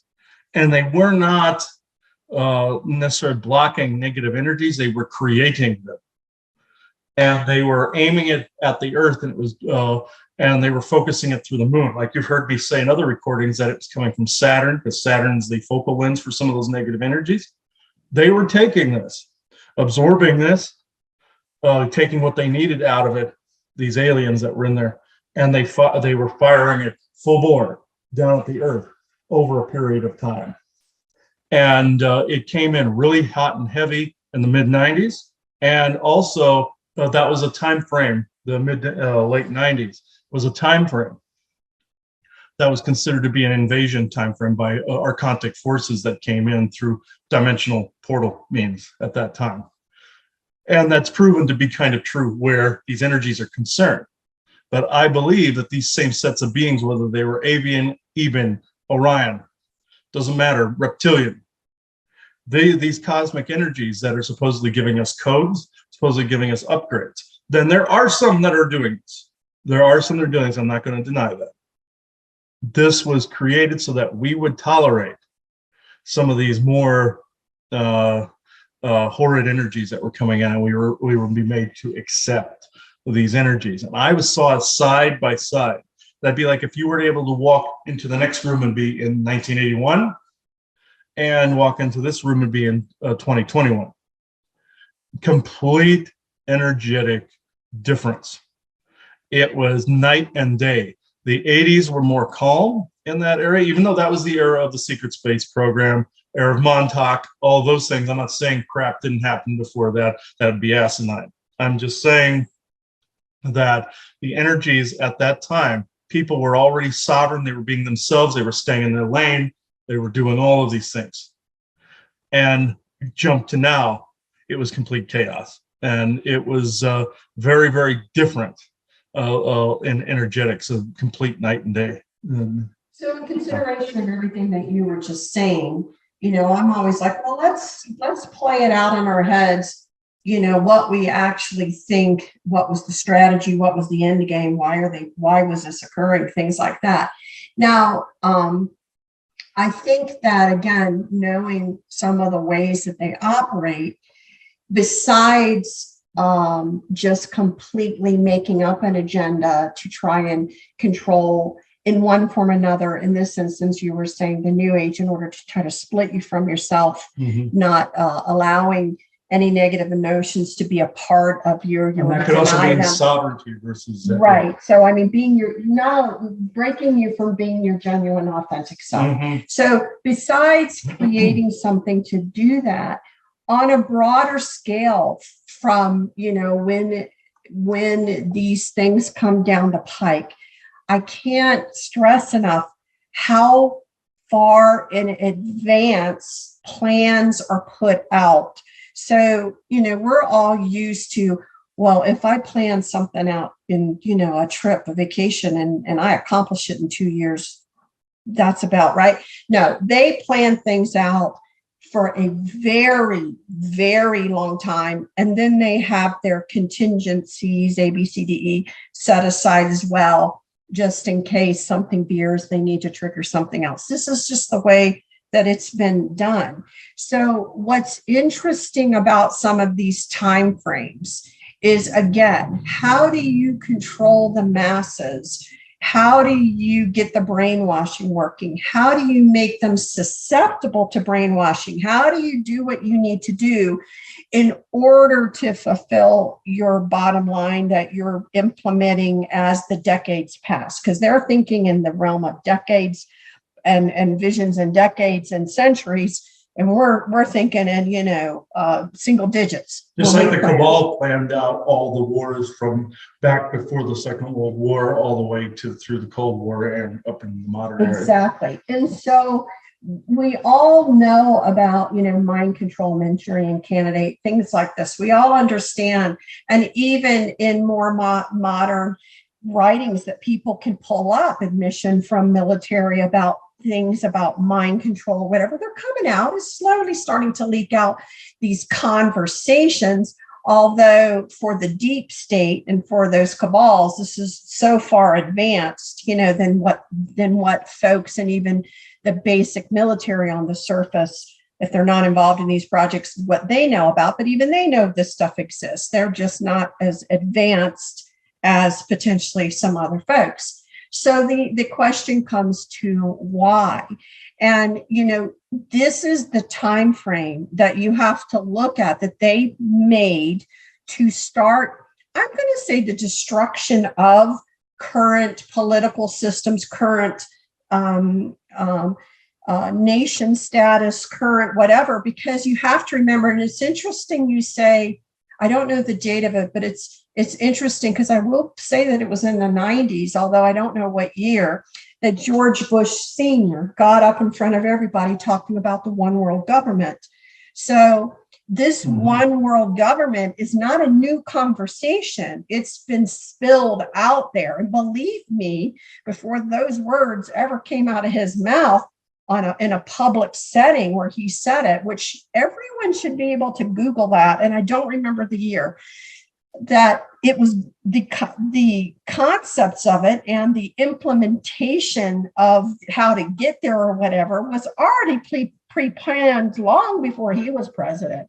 So this has been moving in this direction for a long time. Like we were saying, some of these people were meeting and knew that their goal was in the next 40 years to be put in certain positions that they could forward the agenda, that these conversations, which some people would say it's Marxism, socialism, whatever, they were meeting and they were implementing how to get there, where they would stop dressing in their Marxist ways and they put on their suit and tie, look just like everyone else, to infiltrate, to get themselves into certain positions that were meaningful. Now, when the trigger was finally pulled, the main trigger started, believe it or not, it did start with COVID. COVID was like they're like, we're turning the switch down. Now's the time.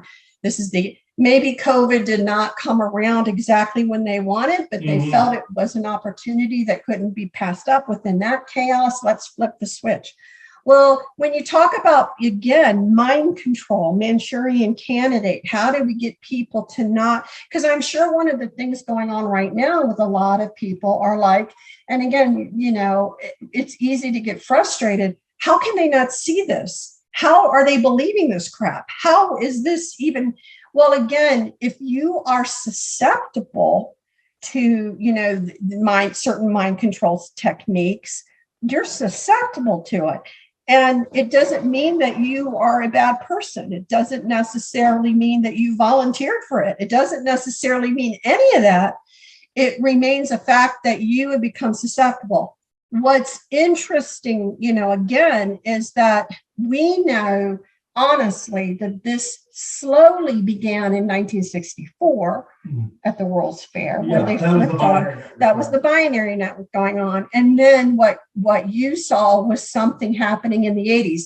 I tend to believe that's when HARP went on. HARP would have done that. But I mean, HARP and other things were starting also to be implemented. I believe, those are human creations, and what I was seeing was Adrian Morton. Well, I think, and it's all of the above. But I think that, again, people are like, how can they not? And I even myself reflecting back going, we didn't act this way. I don't know how these people were taught that this is okay or whatever it is saying in my mind. But what I'm actually, I believe is seeing is, and we'll call it the separation. Some people will say the separations of the density. What you're actually seeing is people that are susceptible to this and people that are less susceptible to this is what this is more of what's and going then on. You have more, as Viking, I would like to say, a trifurcation where there's these people that step outside all that and view the whole thing. Right. You can have some of those folks too, but the biggest deal, again, however, in the evolutionary type of process, we've always said sometimes you're going to have to take a pounding to build whatever we refer to them as codexes, but whatever they are, whatever it is that is then changed within you to no longer be susceptible to something that you were susceptible to earlier. Now, I don't know, and it would make sense to me that you have the whole washboard of effect, meaning that some people will always be susceptible to it in this lifetime. They're not going to grow out of it this lifetime. Some people, it will take a while. They're awakened later in their life and they'll see things differently. Some people were, potentially were only briefly, messed with, and some people were never messed with. You've got the whole spectrum going on. And again, this concept that everyone's going to wake up at the same time is not true. Everyone has the right, as we've always said, to grow at their own pace, and that will continue. But I think, the importance of what you were really shown goes along also with some of the things that we've been always told. Like, for example, you're not ascending, you're already ascended. What you're really trying to do is take all the mud off of you. Yeah, and you're not awake. There's not going to be a mass awakening either. What would that entail? Awaken to what exactly? To a mass same mindset? No, that's incorrect. You're already awake. You're just doing your thing. You've just been oppressed for a while. And again, there is a lot of terms that everyone needs to understand. The term being oppressed is being stated a lot. And I always say, and again, although Chris wanted to record this now, I'll tell you, I honestly wanted somebody to come in and talk about this. So I don't know if that's going to happen or not, but it was my request. Because what I do not see, you can use these two phrases the same. If you're being, actively oppressed, my definition of what oppression is, there isn't consent there. So to me, if you've consented, like plenty of people have consented to be a walking distraction, or I'm going to look like a victim, but I'm going to open portals on anyone who speaks to me, and they're going to get attacked. And they agreed to that on a soul level to do that, and they were going to be a part of that. Mm-hmm. They're not oppressed. They're having their experience, but they're not oppressed. There was a soul agreement to be a part of this lifetime. Mm-hmm. And there are people walking around that I believe gave agreement that now maybe It's just kind of like I joke, for women will understand this being pregnant. You're like, oh, I'm pregnant. And then when the aches and pains of pregnancy come along and you're like, oh my God, this isn't what I really bargained for. Too bad you're already, so they maybe some of their experience is even more extreme than they recognize what happened, but it doesn't matter. There was an agreement to experience this. So to me, that's not oppression. So when I hear galactics and different ones say there's really a lot of oppression being applied, there is not consent to have it applied because it should preclude any trickery. So to me, consent is informed. I know what I'm doing. I know what I'm agreeing to. Consent. Yeah, I've said that for years too, that, having it in dream time doesn't count and having your memory wiped doesn't count. It has to be informed consent that you remember afterwards. Right. And that's what he wants here. Although truthfully, if he's involved in something, he could have on the other side say, no, I'm really fully aware of what's going on. I volunteer to have my mind wiped and I'm going to gripe about it for the next 20 years. But don't listen to me because I'm telling you right now, and you guys know, I get why it needs to occur. I consent to it. So, but while I'm sitting here, I'm going to gripe like no one else's business. And so, because there is a difference, there truly is a difference between consent and full understanding consent and either trickery or complete non-consent. And, to me, that doesn't count as informed consent. So to me, I always am talking about complete informed consent. So I find it, this whole conversation interesting because I think more of what we're, the information that is really more coming to us is, again, understanding the strategy of what's being applied and understanding the strategy of it can't even by them be done like this overnight. There has to be, we always said it in the very beginning, to take a soul on a soul mission, the best they're going to be able to do is nudge, maybe do a nudge. And it may be nudges that are done over multiple lifetimes to throw somebody off their path. That's how strong we are. So again, you can think we're weak, but we're actually quite strong because it's not a matter of them just being able to magically, control everybody and do what they want. Souls are way more powerful than that.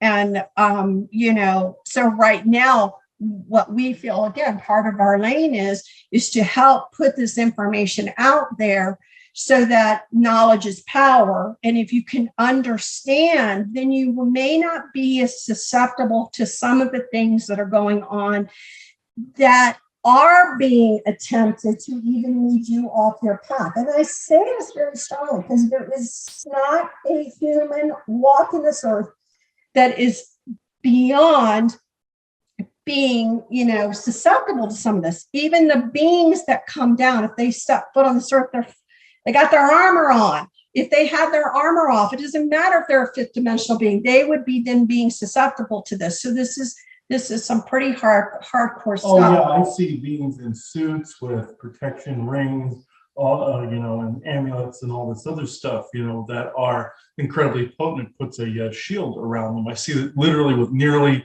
every being except if ones that have acclimated to this energy, like the bends, for almost getting the bends. If they were to come down or we would go up too quickly, we would get the bends. So this is why, the reason also that I thought this was important, because again, we have to not separate ourselves, us versus them. That's what negativity wants. Negativity wants people that are sensitive, people that are energy sensitives or whatever. They want, it's no different than what you see on the mainstream media where they're trying to split society and have society hate each other instead of seeing, the Wizard of Oz behind the curtain pulling everything. It's the same concept even at this level. Because again, I'm sorry, there's not, Chris is subjected to this. Any person you can think that you think's really got it going on and seeing, they are as susceptible as anyone else to these energies. We've even seen, even recently as of today, I won't name who this is, but I've also seen a multitude of disinformation with people that I actually trusted. Well, and we warned about this. We said, a couple months ago that, please discern, because that level's going up. And again, people may be putting out information and they may be receiving that information. It doesn't mean that information is actually a truth. It could be a part of the propaganda. I am not in one iota saying that some of these people's intentions are bad, because they are not. They're not at all. And they're putting out information, that came to them that they want to share. That's fine. You now must discern more. One of the strong things that we've said, that there is nothing that has yet led me to believe it isn't more, it isn't true. Even if this information makes me feel it's even more true. We've always said that there's been periods of time where the cabal and whoever will change. They're going to change themselves to mold better within society, although stay in power. We've said that this is that transition where that is going on. We still believe, of course, that that is what's going on. And that's the game, because if you can appear to be something else, then people will calm down, like workers and people will calm down, and they'll be able to entrench themselves in their way even more. So we are in no way, shape, or form feeling that anything is going on as far as extreme amounts of those trying to control things leaving. We feel they're in a metamorphosis trying to still mold and change.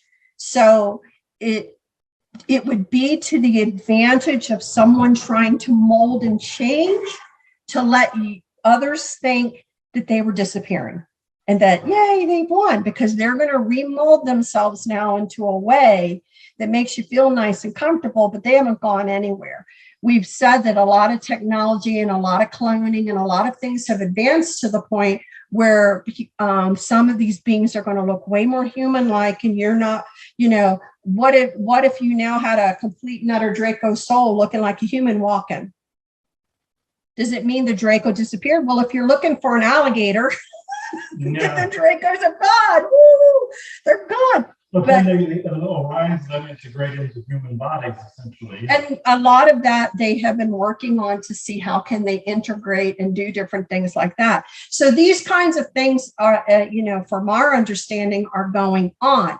Does that mean they're always going to remain in control? No. But what we want to tell people is, please don't put your guard down and discern all of this information coming out, and especially discern to see would it fit in an agenda of somebody molding and changing and wanting you to believe something, but you should still have your guard up. And that's kind of, where we are. But the biggest point that I, feel that when galactics and different ones have been coming through lately, the separation and compartmentalization of different people into boxes. It's, what's going on right now with, the race stuff being thrown out on TV like crazy, trying to create these types of differences. And you can easily see that going on in the United States. In the United States, you can see it easily going on, all of this stuff being brought up to try and change the dynamics of the United States.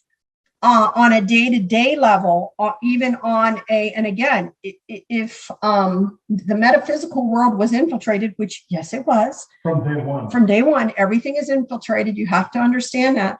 Then how do you create an us versus them in the metaphysical kind of world? Well, you're going to say people that are further along, you know what I mean? We got the right stuff versus everyday people, right? We're the us, and then there's the them, and them are keeping us from progressing. How dare they? I hate them. I wish they would die. Do you not see that is intentional to divide and separate? Because as you can get now enveloped in that kind of, this, and again, I'm not saying it doesn't hurt. I know physically this kind of stuff hurts, but it's going to get you now stagnated into a little cul-de-sac of being mad at people that are actually victims, a lot of them, not all, but a lot.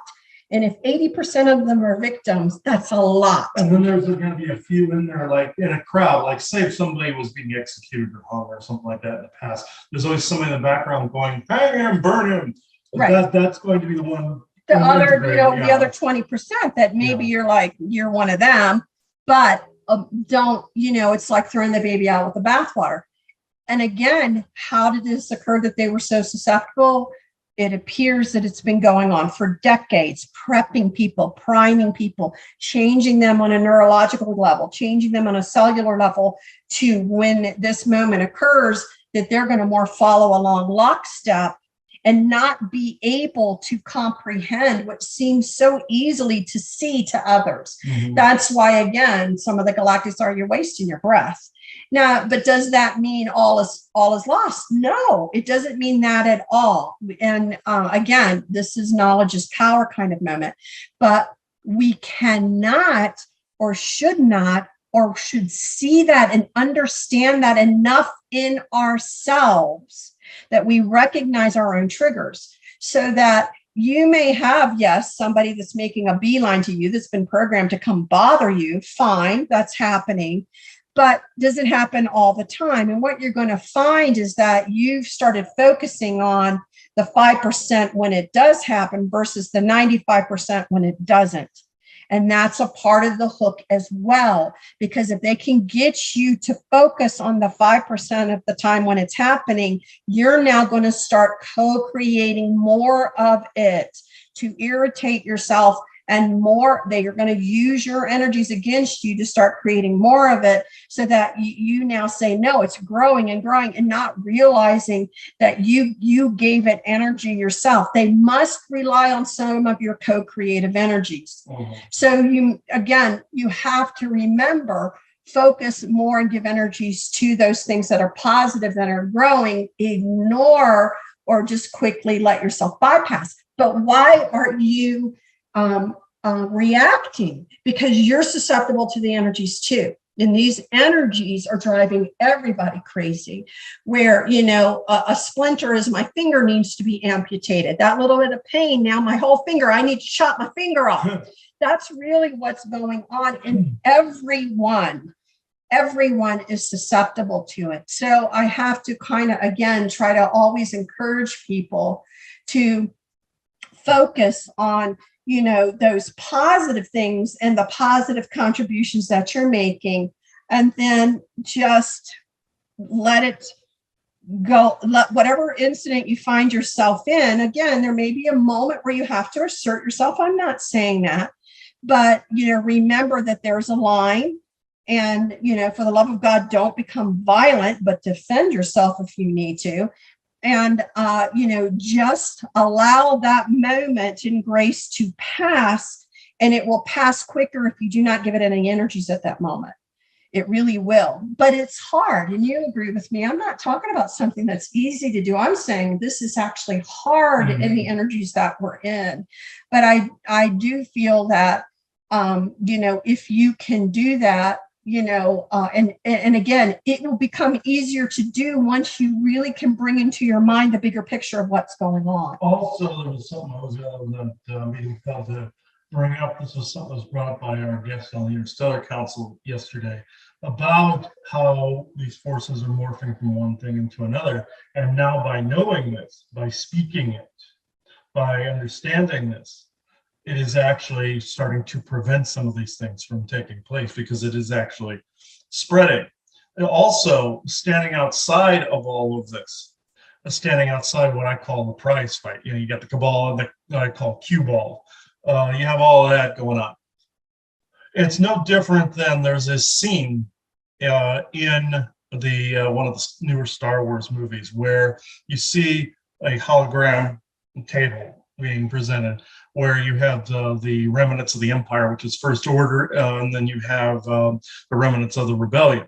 Well, then you have one of the characters who's this traitor that goes, well, it appears your rebellion was also created by the same source, or the same funding, or the same source material, or I can't remember the line exactly. This goes along with the lines where we have always said that angels and demons were both created by the same sources, which would be the Orions, one to worship, one to kill, essentially, or one to be against. And essentially also creating the dualistic seed in history that eventually now has to mend itself. This is what we're coming across with these energies. Also with, you have white hat, black hat. Granted, there are good white hats out there, and of course, black hats are bad. But at the same time, it's important to step outside of all that, even the red, the blue, all of it, and really analyze who created all of it. And step back, just like with that scene from Star Wars, who created the entire mess. And that's essentially, was a real subtle clue. A lot of people missed it. And it was And in current day, I'll bring up something that's just that we said yesterday. So yesterday morning was the time for most people in the United States, at least. Many people around the world know of the case as well, with this man, Kyle Rittenhouse, who was a child, not even 18, involved in an incident. And the legality of it is, did he kill somebody or kill several people and injure a third in self-defense, or did he murder? Did he intend to cause harm? Now, the interesting thing again about that was the question in law of what was being discussed. The morality of should he have been there?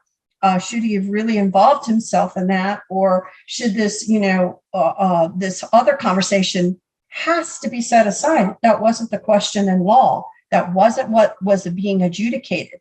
And it should be causing people to think, what should my involvement be? Should I be going to some of these things? Should I be going as somebody that's going to defend something? Should I be going to play a role as a for or against? Should I be doing that or not? Is still things where people are going to have to search themselves. But it was talking specifically about these moments in time where it came down to life and death. And did he take life, or was he defending his own?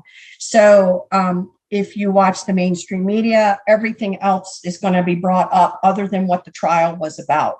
So, all to distract away. All of the distraction, and also to still cause division, within the public, and things like that. And that's the strategy being used, right now.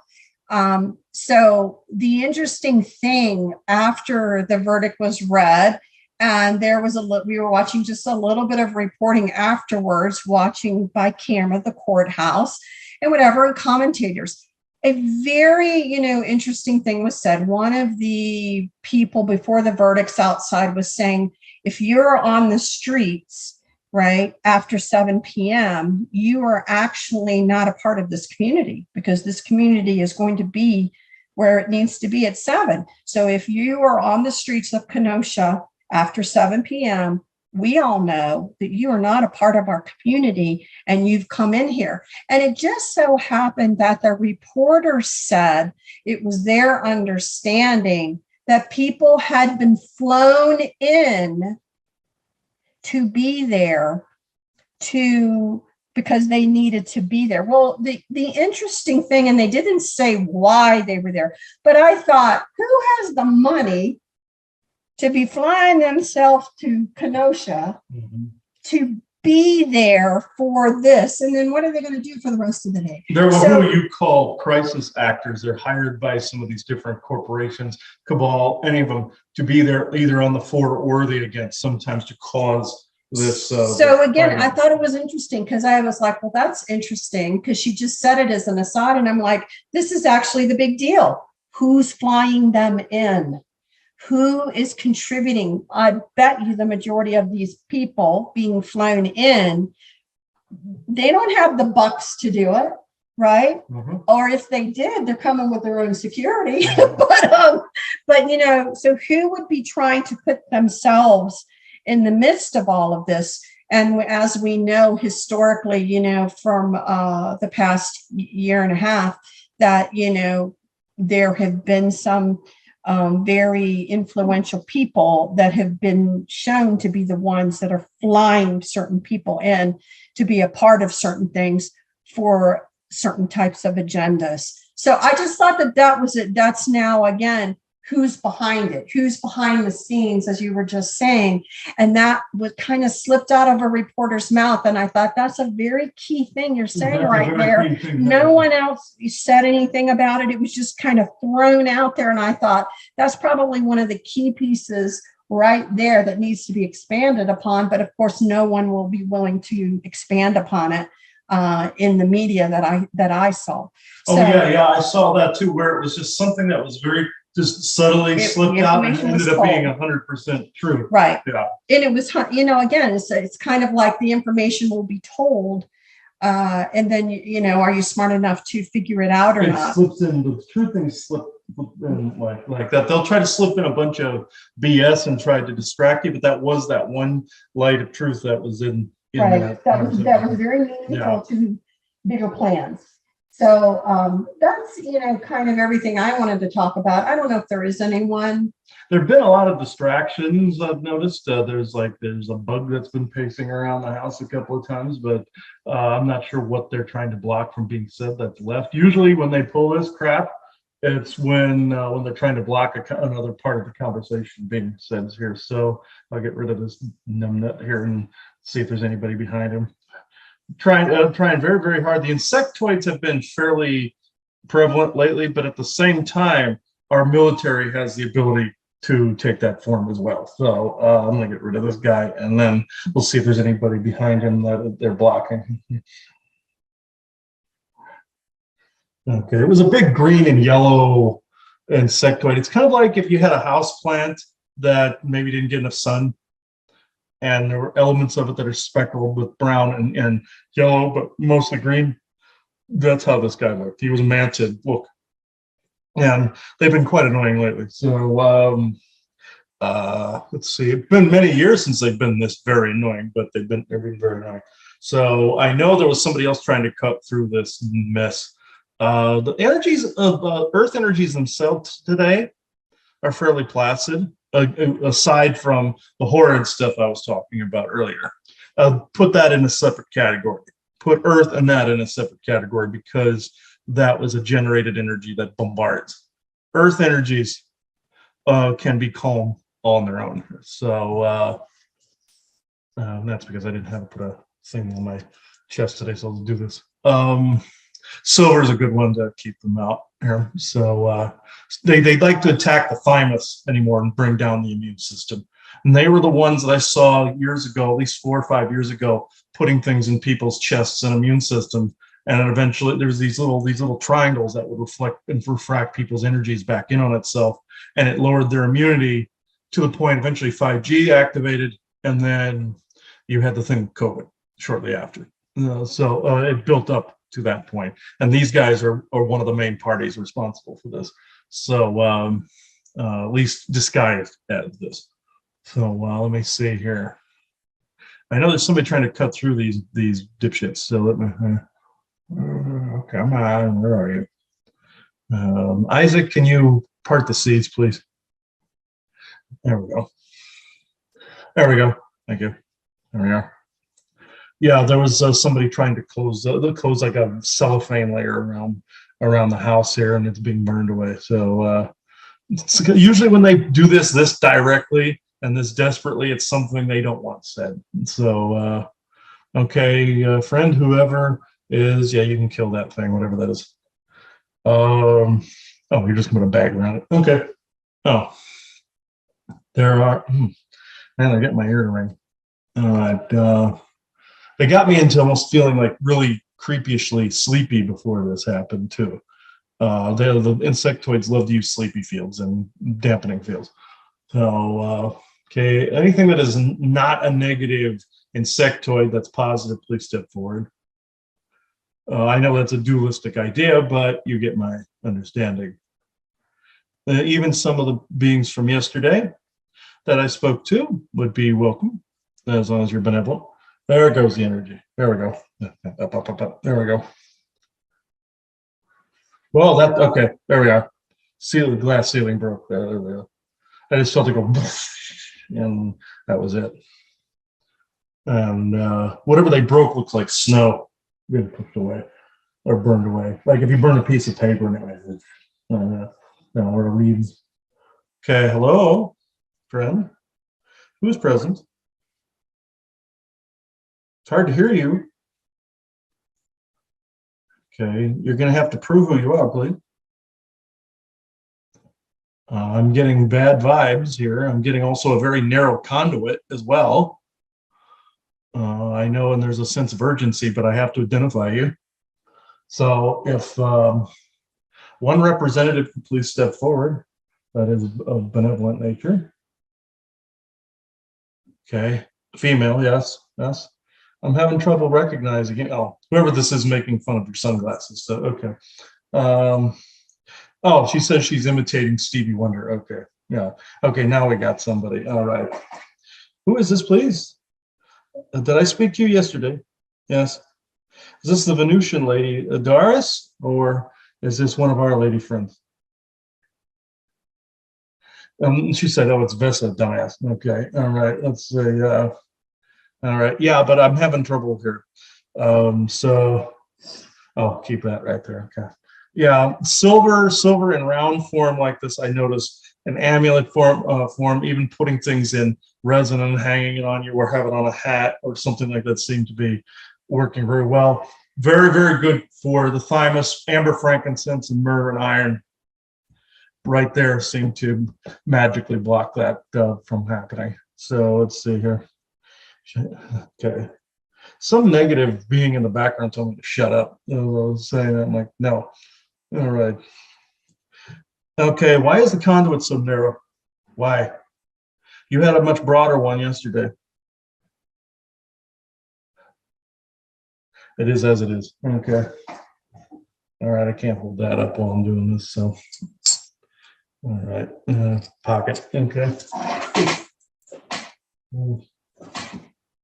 I put a silver coin in my wallet too for that.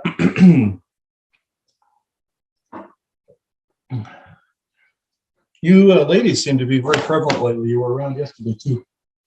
They were commenting on me being ill and everything yesterday too when they came through. So they said they had been around, but I just didn't see them. So, oof. Okay, what is so urgent? All right. Okay, the usual routine through the crystal, please. There's more of you, I just don't see you. Vessa, benevolent Vessa, if that is indeed you, there's this weird energy here. Yes, I know it's her, Isaac. Okay.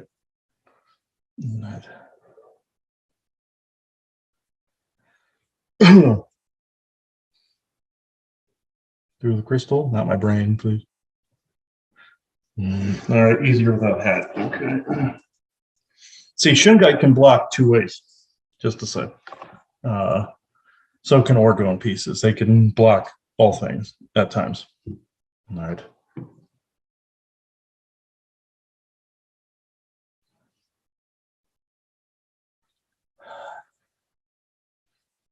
I must be brief on this. This is an interesting download that you have all gotten in the dream time. This is what the dream time was essentially meant to be for. The being that was in the dream with him wasn't necessarily completely of the highest good, but at the same time was showing him literally what was going on. It was someone who was more, you would say, self-serving, even though everyone has an agenda. We'll just break it down like that. This was actually more of the negative raw AI that was presenting some of that. Also, at the same time, there was benevolence telling him this was true information about the timeline from the harmonic convergence over to that of your current day. And yes, in the mid-90s, there was a major energy fracturing that took place all the way to the end of the 90s. That's what he was picking up on as this you would say, shitstorm of energies came in. And yes, people were more sovereign in that year that he was in 81 and slightly before. Even though there were a lot of controlling factors long before then, There was a peaceful energy where people were more of themselves at that point in time, because it was a transition from one thing to the next thing. When there is a transition, there tends to be this calm buffer period in between, from a calm energy to a more, as he said, god-awful energy. And this is entirely accurate. What it was compared to from the channelings of the Law of One materials, this was entirely accurate, because that's when that conduit was starting to rev up over to the end of the 80s, going into the mid 90s. This may seem like a long time frame, but it is actually much shorter to some of these other beings. And he's right not to trust some of the ones that are out there that are individuals, but at the same time, there are individual avians that are actually decent and good people. In this, since the conduit is shorter, I will go into questions. So let's, what I'd like you to do is give your best understanding perspective of the types of energies, because again, we're not saying they were all man-made and created. We do believe other energies are coming in as well. It's like I know they love to piggyback on something else that's happening. So I would like, if you could give proper perspective of all the different energies that were coming in. Yes, back in the time frame that he was looking at in the early 80s, when it was calmer, that was also some of the earthly energies, but it was a preparation also to the next stage or next involvement in the trickery, which eventually became your New Age movement. It went from a calmer energy into what people believe is the harmonic convergence, which, as they were coupling false prophetical information in with some of the spheroid, as he was saying, energies that bombarded the earth at the time. And people were convinced that this was a good thing because, oh, it birthed the smarter children. This is not necessarily true. This would imply that all people born past a certain time were of an awakened state. This is not true at all, as you have seen in this time frame. Some people were conditioned to believe that there would be more evolved people that would be born. And yes, there is a truth to this with people that have come in to do a certain mission or a certain job that are ahead of the curve. This is absolutely correct. What is not correct is the anointed format that people have been given, saying you're here to save the world, you're here to save the world. Absolutely not. There is choice in this. There always has been. The type of energy that bombarded down from those spheres and still continues to do so even to this day is what you would see as more of a strained molasses type of energy, where it can take you and put you on a hamster wheel or on some kind of endless merry-go-round of stagnation. Does your inner work help? Absolutely so. But it is only one component of this. And it is now about time that this next part of the information be revealed, even though it's to a smaller crowd, such as your Patreon. What this does, it will always continually make you think it is always you, that it is always you. And in some cases, yes, it is. And it can attach to something that needs to be fixed within you. Absolutely, it can do that much faster. So it is very important that you do your inner work. But at the same time, these I'll say wheels of energy will constantly come around and continuously show you an emotional state, a time, a place, a person that maybe you've even resolved something with, that it'll try to rekindle and respark a conflict within, or a sadness or depression within.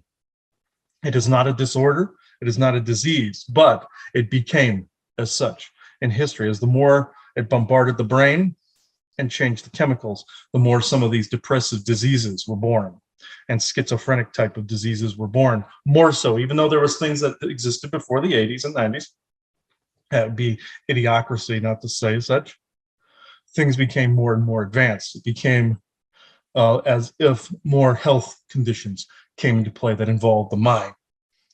This started more and more. Also, your government started to create your New Age movement to start to separate your energies from within. If you had some sort of reaction, such as dismay, anger, or some kind of depression, it was seen as something you had to push away to another spooky, incoherent being in space. Give it to the universe. Just give it away. It's not yours.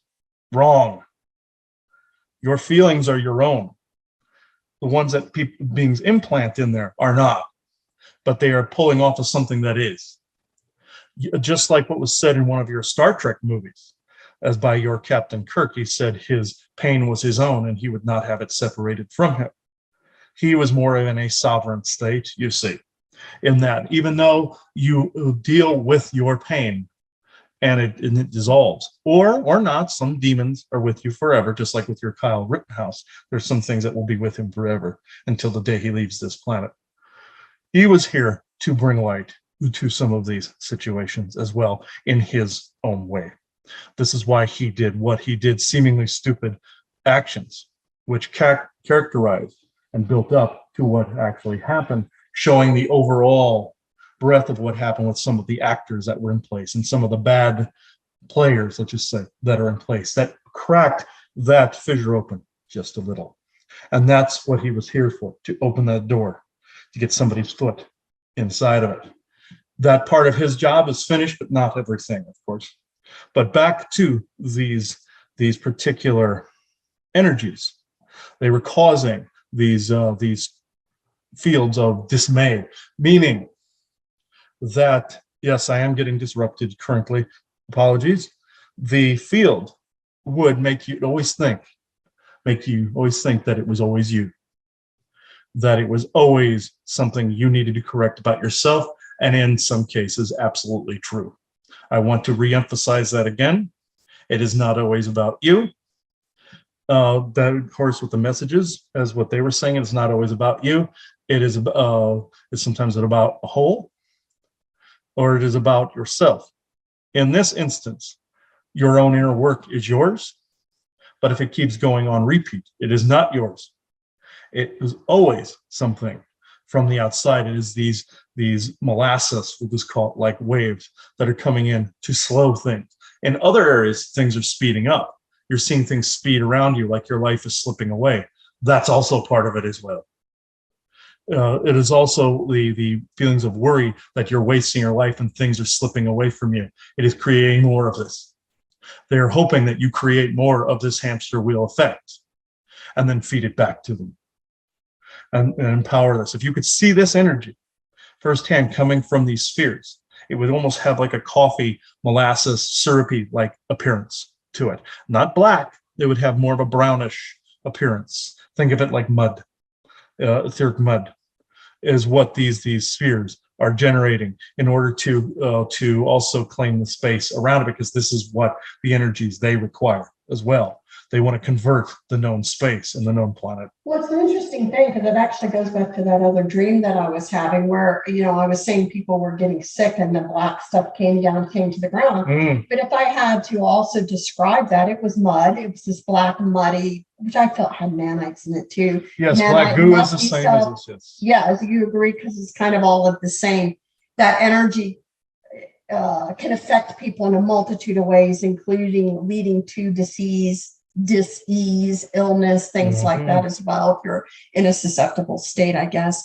I wanted, the one thing that I wanted to talk about, which I think is important, again, to make sure you have perspective, it has to do with the concept of people, as I was saying before, talking with Chris earlier, spending too much time focusing on someone who actually is a victim and getting mad at a victim versus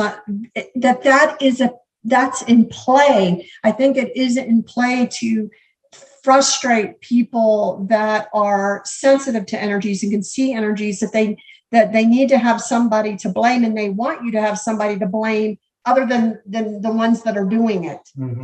So, I just want your perspective. I know some people do things out of their own free will, but I want to have the discussion that we were first having here. Is it when you discuss things with us, when other galactics discuss things with us, are they defining it as I do, like overage is in play when there's that pressure going on and there is not informed consent? So, because again, my definition is, again, trickery doesn't count as consent. So I guess it's time to redefine these words so that we're all speaking the same language. Yes, you are correct. Trickery does not define as consent, just like he has always believed. just like erasing memory. He is absolutely correct. The reason that these races do it is because of the treaties of the Galactic Federation. This is one of the only reasons. This is something that is not palatable to them or beings like ourselves, because we do not like the fact that it is being done. And also, some people are told beforehand that it is for the greater good of their society. That is complete and utter BS. The whole consent concept that you have been told about is partial BS, because of the fact, yes, it is very important that you do not consent to this, but at the same time, couldn't somebody break into your home without your consent? This is where some of the trickery from earlier on in the old metaphysical teachings is, that if you say you do not consent, they must back off. Complete BS. This is another gate that needed to be broken open, because this is a very, very important subject. This is one that they were blocking as well. They're so stupid that they don't understand at times that when they interfere, that's the channeler like himself, yourselves, myself, know that it's a bit of information that they don't want out in a particular timing, such as right now. Say you have someone break into your home, and then you yell at them, "I do not consent for you to be here." That person would just probably shoot you. That's exactly the same things that go on in the galaxy. There are breaking and enterings. There are pirate type of people that raid ships. All of it. Do you think the crews consent to this? No. This is more of an asinine way of thinking. It is very, very good that you do not consent to any of this behavior. It doesn't mean they must obey. That is some form of universal law. And that's where they went into New Age and mucked it all up, Yes. because they decided, well, how are we going to convince people they really did consent? We're going to make up this whole lie.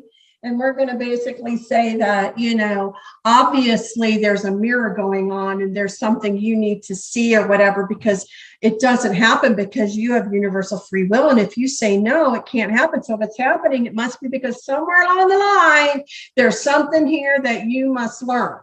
And so that's how the New Age movement and some of these other movements, how they were used to continually manipulate people into a belief system that is totally fabricated for someone else's agenda.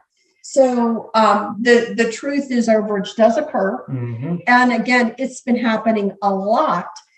And again, I don't know where I came up with 80%. I thought it was interesting. I'm like, where did I come up with 80%? That 80% of the people that appear to be as if they're being controlled are literally being oppressed, controlled. That it's not as that the vast majority of the people are. I thought actually 20% was kind of generous. So I'm curious what your that meaning that 20% of the people want the experience to kind of be on and experience what it's like to be on these other side and open portals and do problems or literally understand what they're doing on a level and wanted to do it. But that 80% of the people really don't want it and are truly being oppressed. What Yes. would your statistics be? You are absolutely correct. It is actually a smaller percentage that actually willfully tried it out. Let's just say like you're trying out a new pair of pants or shoes. That's a smaller percentage. The others are being oppressed, very much like he was mentioning on the show yesterday, the landscapers that were causing the noise issues and the whatnot. And then someone else confronted them other than himself for once. This is what also allowed this to pass. He was at a particular point where he could not confront them. He just had to let it slide on by. Those particular people, as humorous as that was, there was some other good control going on to make it more humorous and more laughable. But this is why the other home person or the person in the house over there got involved, because she found it to be fairly stupid. We added a humor aspect into it in the form of knitting what the control waves were coming in, so that the time clock they had to commit the distracted action was in more of a humorous way, which then counteracted a little bit of it. It was also because he did not react to it. Yes, there are aspects of the non-reaction that are true, but you are correct in your ratio, Joanna, that it is actually more of a minority that have come in to experience it willfully. The others are under pure and unadulterated oppression. So that's really, again, I can't stress that enough. Please, we have to get out of looking for someone to blame, and we oftentimes will blame the victim because we don't know who else to blame. So that's a human trait that can happen sometimes, and we have to get ourselves out of doing that. The other thing, again, I see things and things happen, and I always am curious whether or not I was being just completely and utterly met with, and I didn't see that at all or not. But it is an interesting thing, because if there's any truth to it whatsoever, I think it's relevant to the conversation. So when it was getting towards morning this morning, I was kind of, a little bit of half awake, half asleep. And I heard somebody on my head say this kind of like a nasty hello, right? Kind of like, yeah, right. Like, but it irritated the crap out of me so much at that moment that I said, I need to see where this is coming from, right? Where literally is this person? So what was interesting, again, and if somebody was playing with me, just let me know. And it wasn't true what I saw. But what I'm curious about is, does this occur anyway? Even if it was a play with me this morning, does this actually occur? Because what I literally saw as the vision started coming was plane windows. I saw a few plane windows, and I'm like, I'm in a plane. And in the plane, it was interesting, because you have to think that the plane was completely not a passenger plane. It was probably a military plane or something like that. But it was interesting because it had areas where people were working in this interesting desk setup that kind of went a little ovally, that I think 2 people were sitting there, and then other things were going on. And it reminded me a little bit of the fact that, is it true you literally have military or whomever up in planes that may be intentionally focusing on certain people? You know what I mean? Mhm. I don't know why exactly they do it. So I don't know if I was just being messed with or not when I saw that, but for some reason, I feel that concept needs to come up here right now, and I don't know why. So I'm hoping you'll help me. Yes, there are indeed aircraft that do target specific people that have been in the programs, for instance, that may have forgotten that they were in. In some cases, it's usually a handler that takes care of 9/10 of that activity. But there are some people, there are interruptions in this. There's some people that they will target with aircraft, flyovers, for instance, with helicopters, planes, drones, all of these different things. Even for an individual, this may seem arcane or asinine and a extreme waste of resources, but you are dealing with people that have an extreme or nearly infinite amount of monetary resources to commit to these particular actions. They do not do it all the time, mind you. But yes, they do send people to watch people on ground level. You would call them gang stalkers. This does happen. And some people are just also made to believe that it is happening to them. For the most part, again, anybody that's of real big importance, they send handlers in to manicure them away from finding out certain truths. Other targeted individuals do have aircraft like what you were seeing. And in some cases, the aircrafts have groups of people in that are analyzing different behaviors or analyzing or working on what you would see as a pad to actually monitor the individual and different behaviors and different places they're going. And also this hamster wheel effect from these energies, how these things are all working and meshing together. Again, you would think this was a colossal waste of people and resources and employees. To them, they do not care. They will utilize whatever they need to utilize. This is another farce, whereas they are burning out their energies to do this. I hate to say this, folks, but yes, are there beings on their way out? Absolutely so. Is it that particular set of beings you saw in the dream sequence? No, they seem to think they have an infinite amount of monetary resources and personnel resources, even to focus on an individual.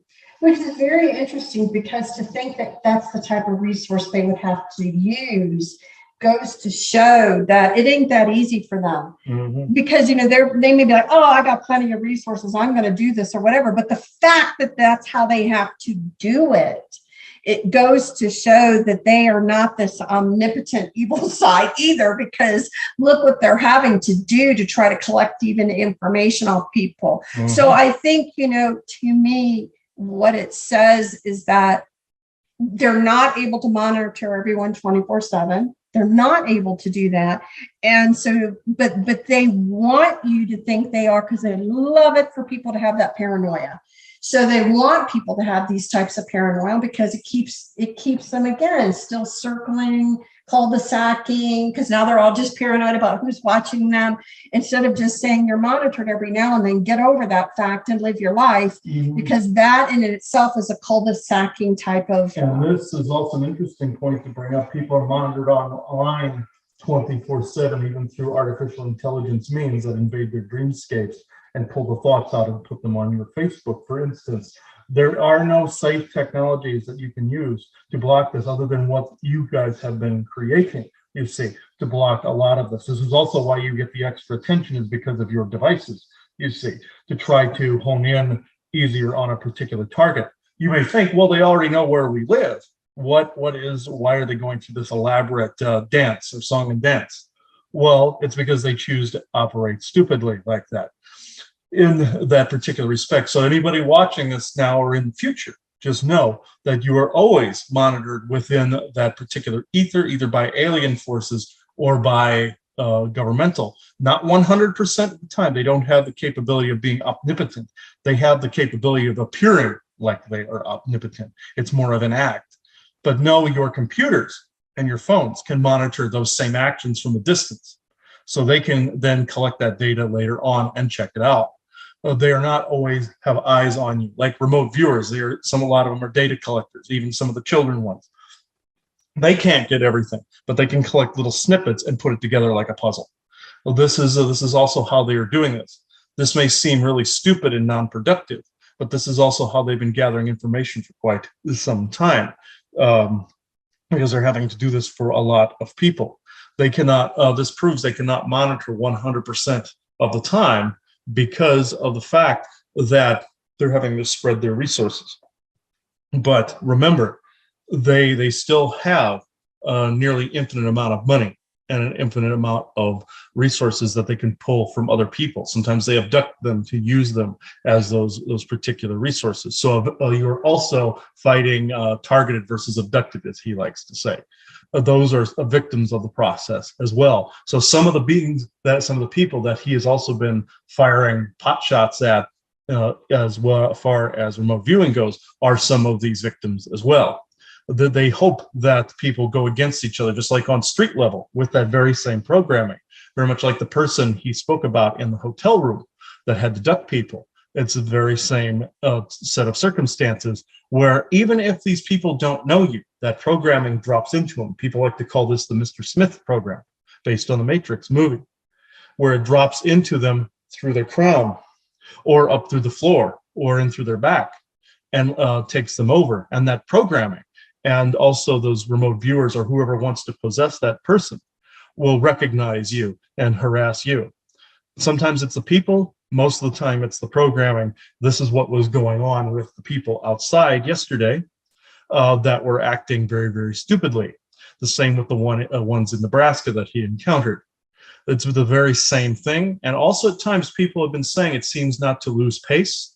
There's also a truth to this, to keep you away from other things that you need to focus on. And I think that's key. And we're also susceptible of having things come in that will keep us from doing what we're meant to do. They're very good at it. And no one is beyond their attempts to try and cul-de-sac you. So you have to be aware of it so that you can recognize if you are potentially, falling into it so you can break out of it. And I don't actually think I actually think for some, it isn't as hard to break out once the awareness is there. I think for others, it is still harder to break out, even if you're trying to contemplate it. And again, should we be still using the word? Is it okay to use the word building codexes? Is that an acceptable way of describing the skills to grow out of this? I'm not sure. Yes, you can still utilize these terms. Eventually, you will find that these terms will change as well. Okay. Yeah, that's what I was thinking. I was already getting an inkling that, we're with Chris and what we do, we always know that we're getting information, but we always know it's going to expand. And then the way we described something before with the expansion of information, it's most likely going to maybe change a little bit. So I am always wondering, are we there yet? But with the new way to explain something. So anyway, I think Chris, I don't know why I'm getting a sense that Chris is a little uncomfortable. So I'm going to let you wrap this up with him. Yes, the conduit is making it fairly difficult, causing different bodily, not necessarily damage, but different nervous inklings, and the nervous system and the musculature is not handling it as well. This also had to do with the illness that he had as well, that the channeling conduit isn't as lengthy and tolerant as before. It will build back in time like a muscle. But this was one of the things that some of the bad guys wished to try to disable and dissuade him from doing in this respect, and some of his work, which again will also morph and change as things move along, very much like the understandings of these terms and the way things truly operate. Again, you will see another leap in this information. The Venusians like to do the slow drip, which I respect personally, but at the same time, you can do leaps and bounds of information as well that also apply to that slow drip method, like what we've done today. So in this instance, I will allow the conduit to close. It was a much narrower one today that also around the openings of the conduit, there were things firing at both of your chests and heads. So in this instance, I will do our send off. Thank you for allowing this today. Me and Elena and the others will be in touch like we always have. And we've always been in at least some small observance of you, even during the ill times. So thank you.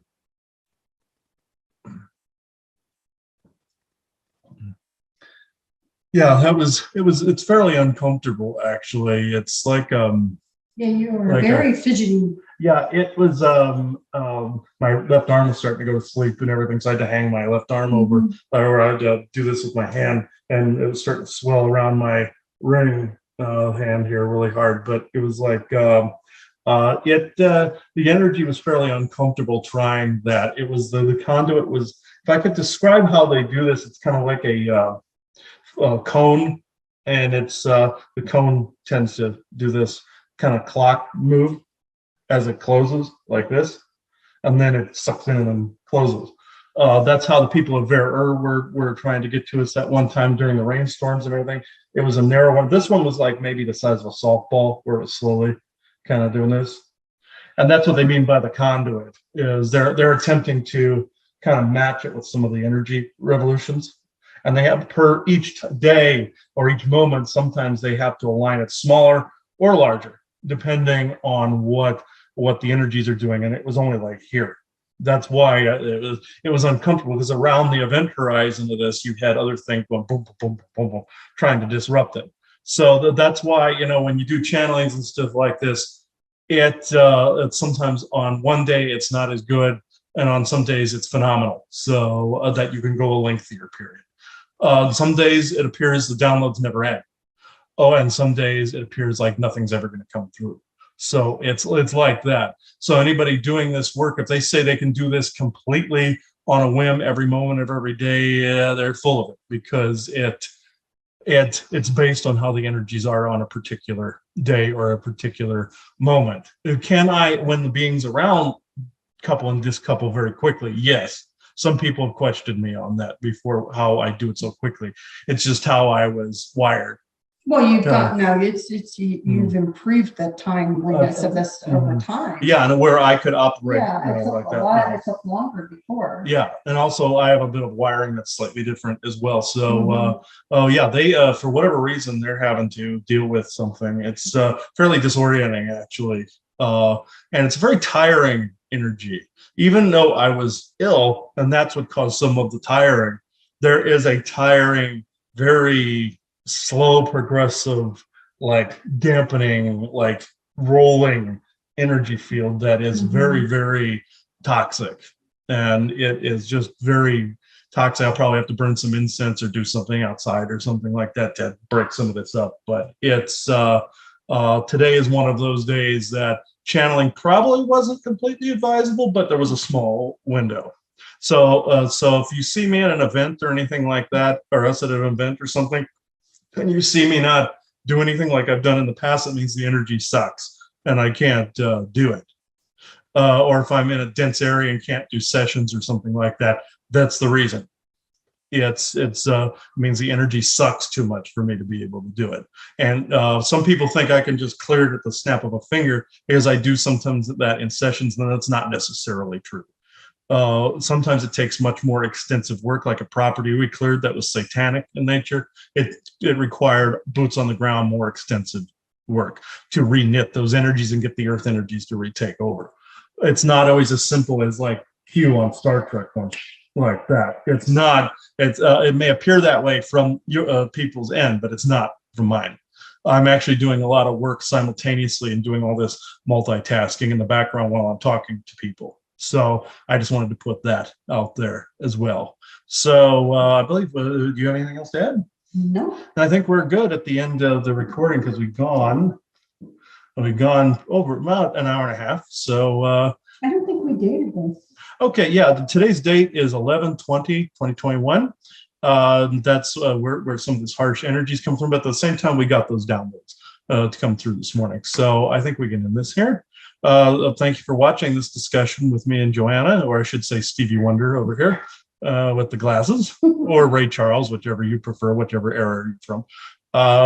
And thank you for subscribing to this Patreon channel, or wherever this video pops up in subscription form in the not too distant future. So thank you, everybody.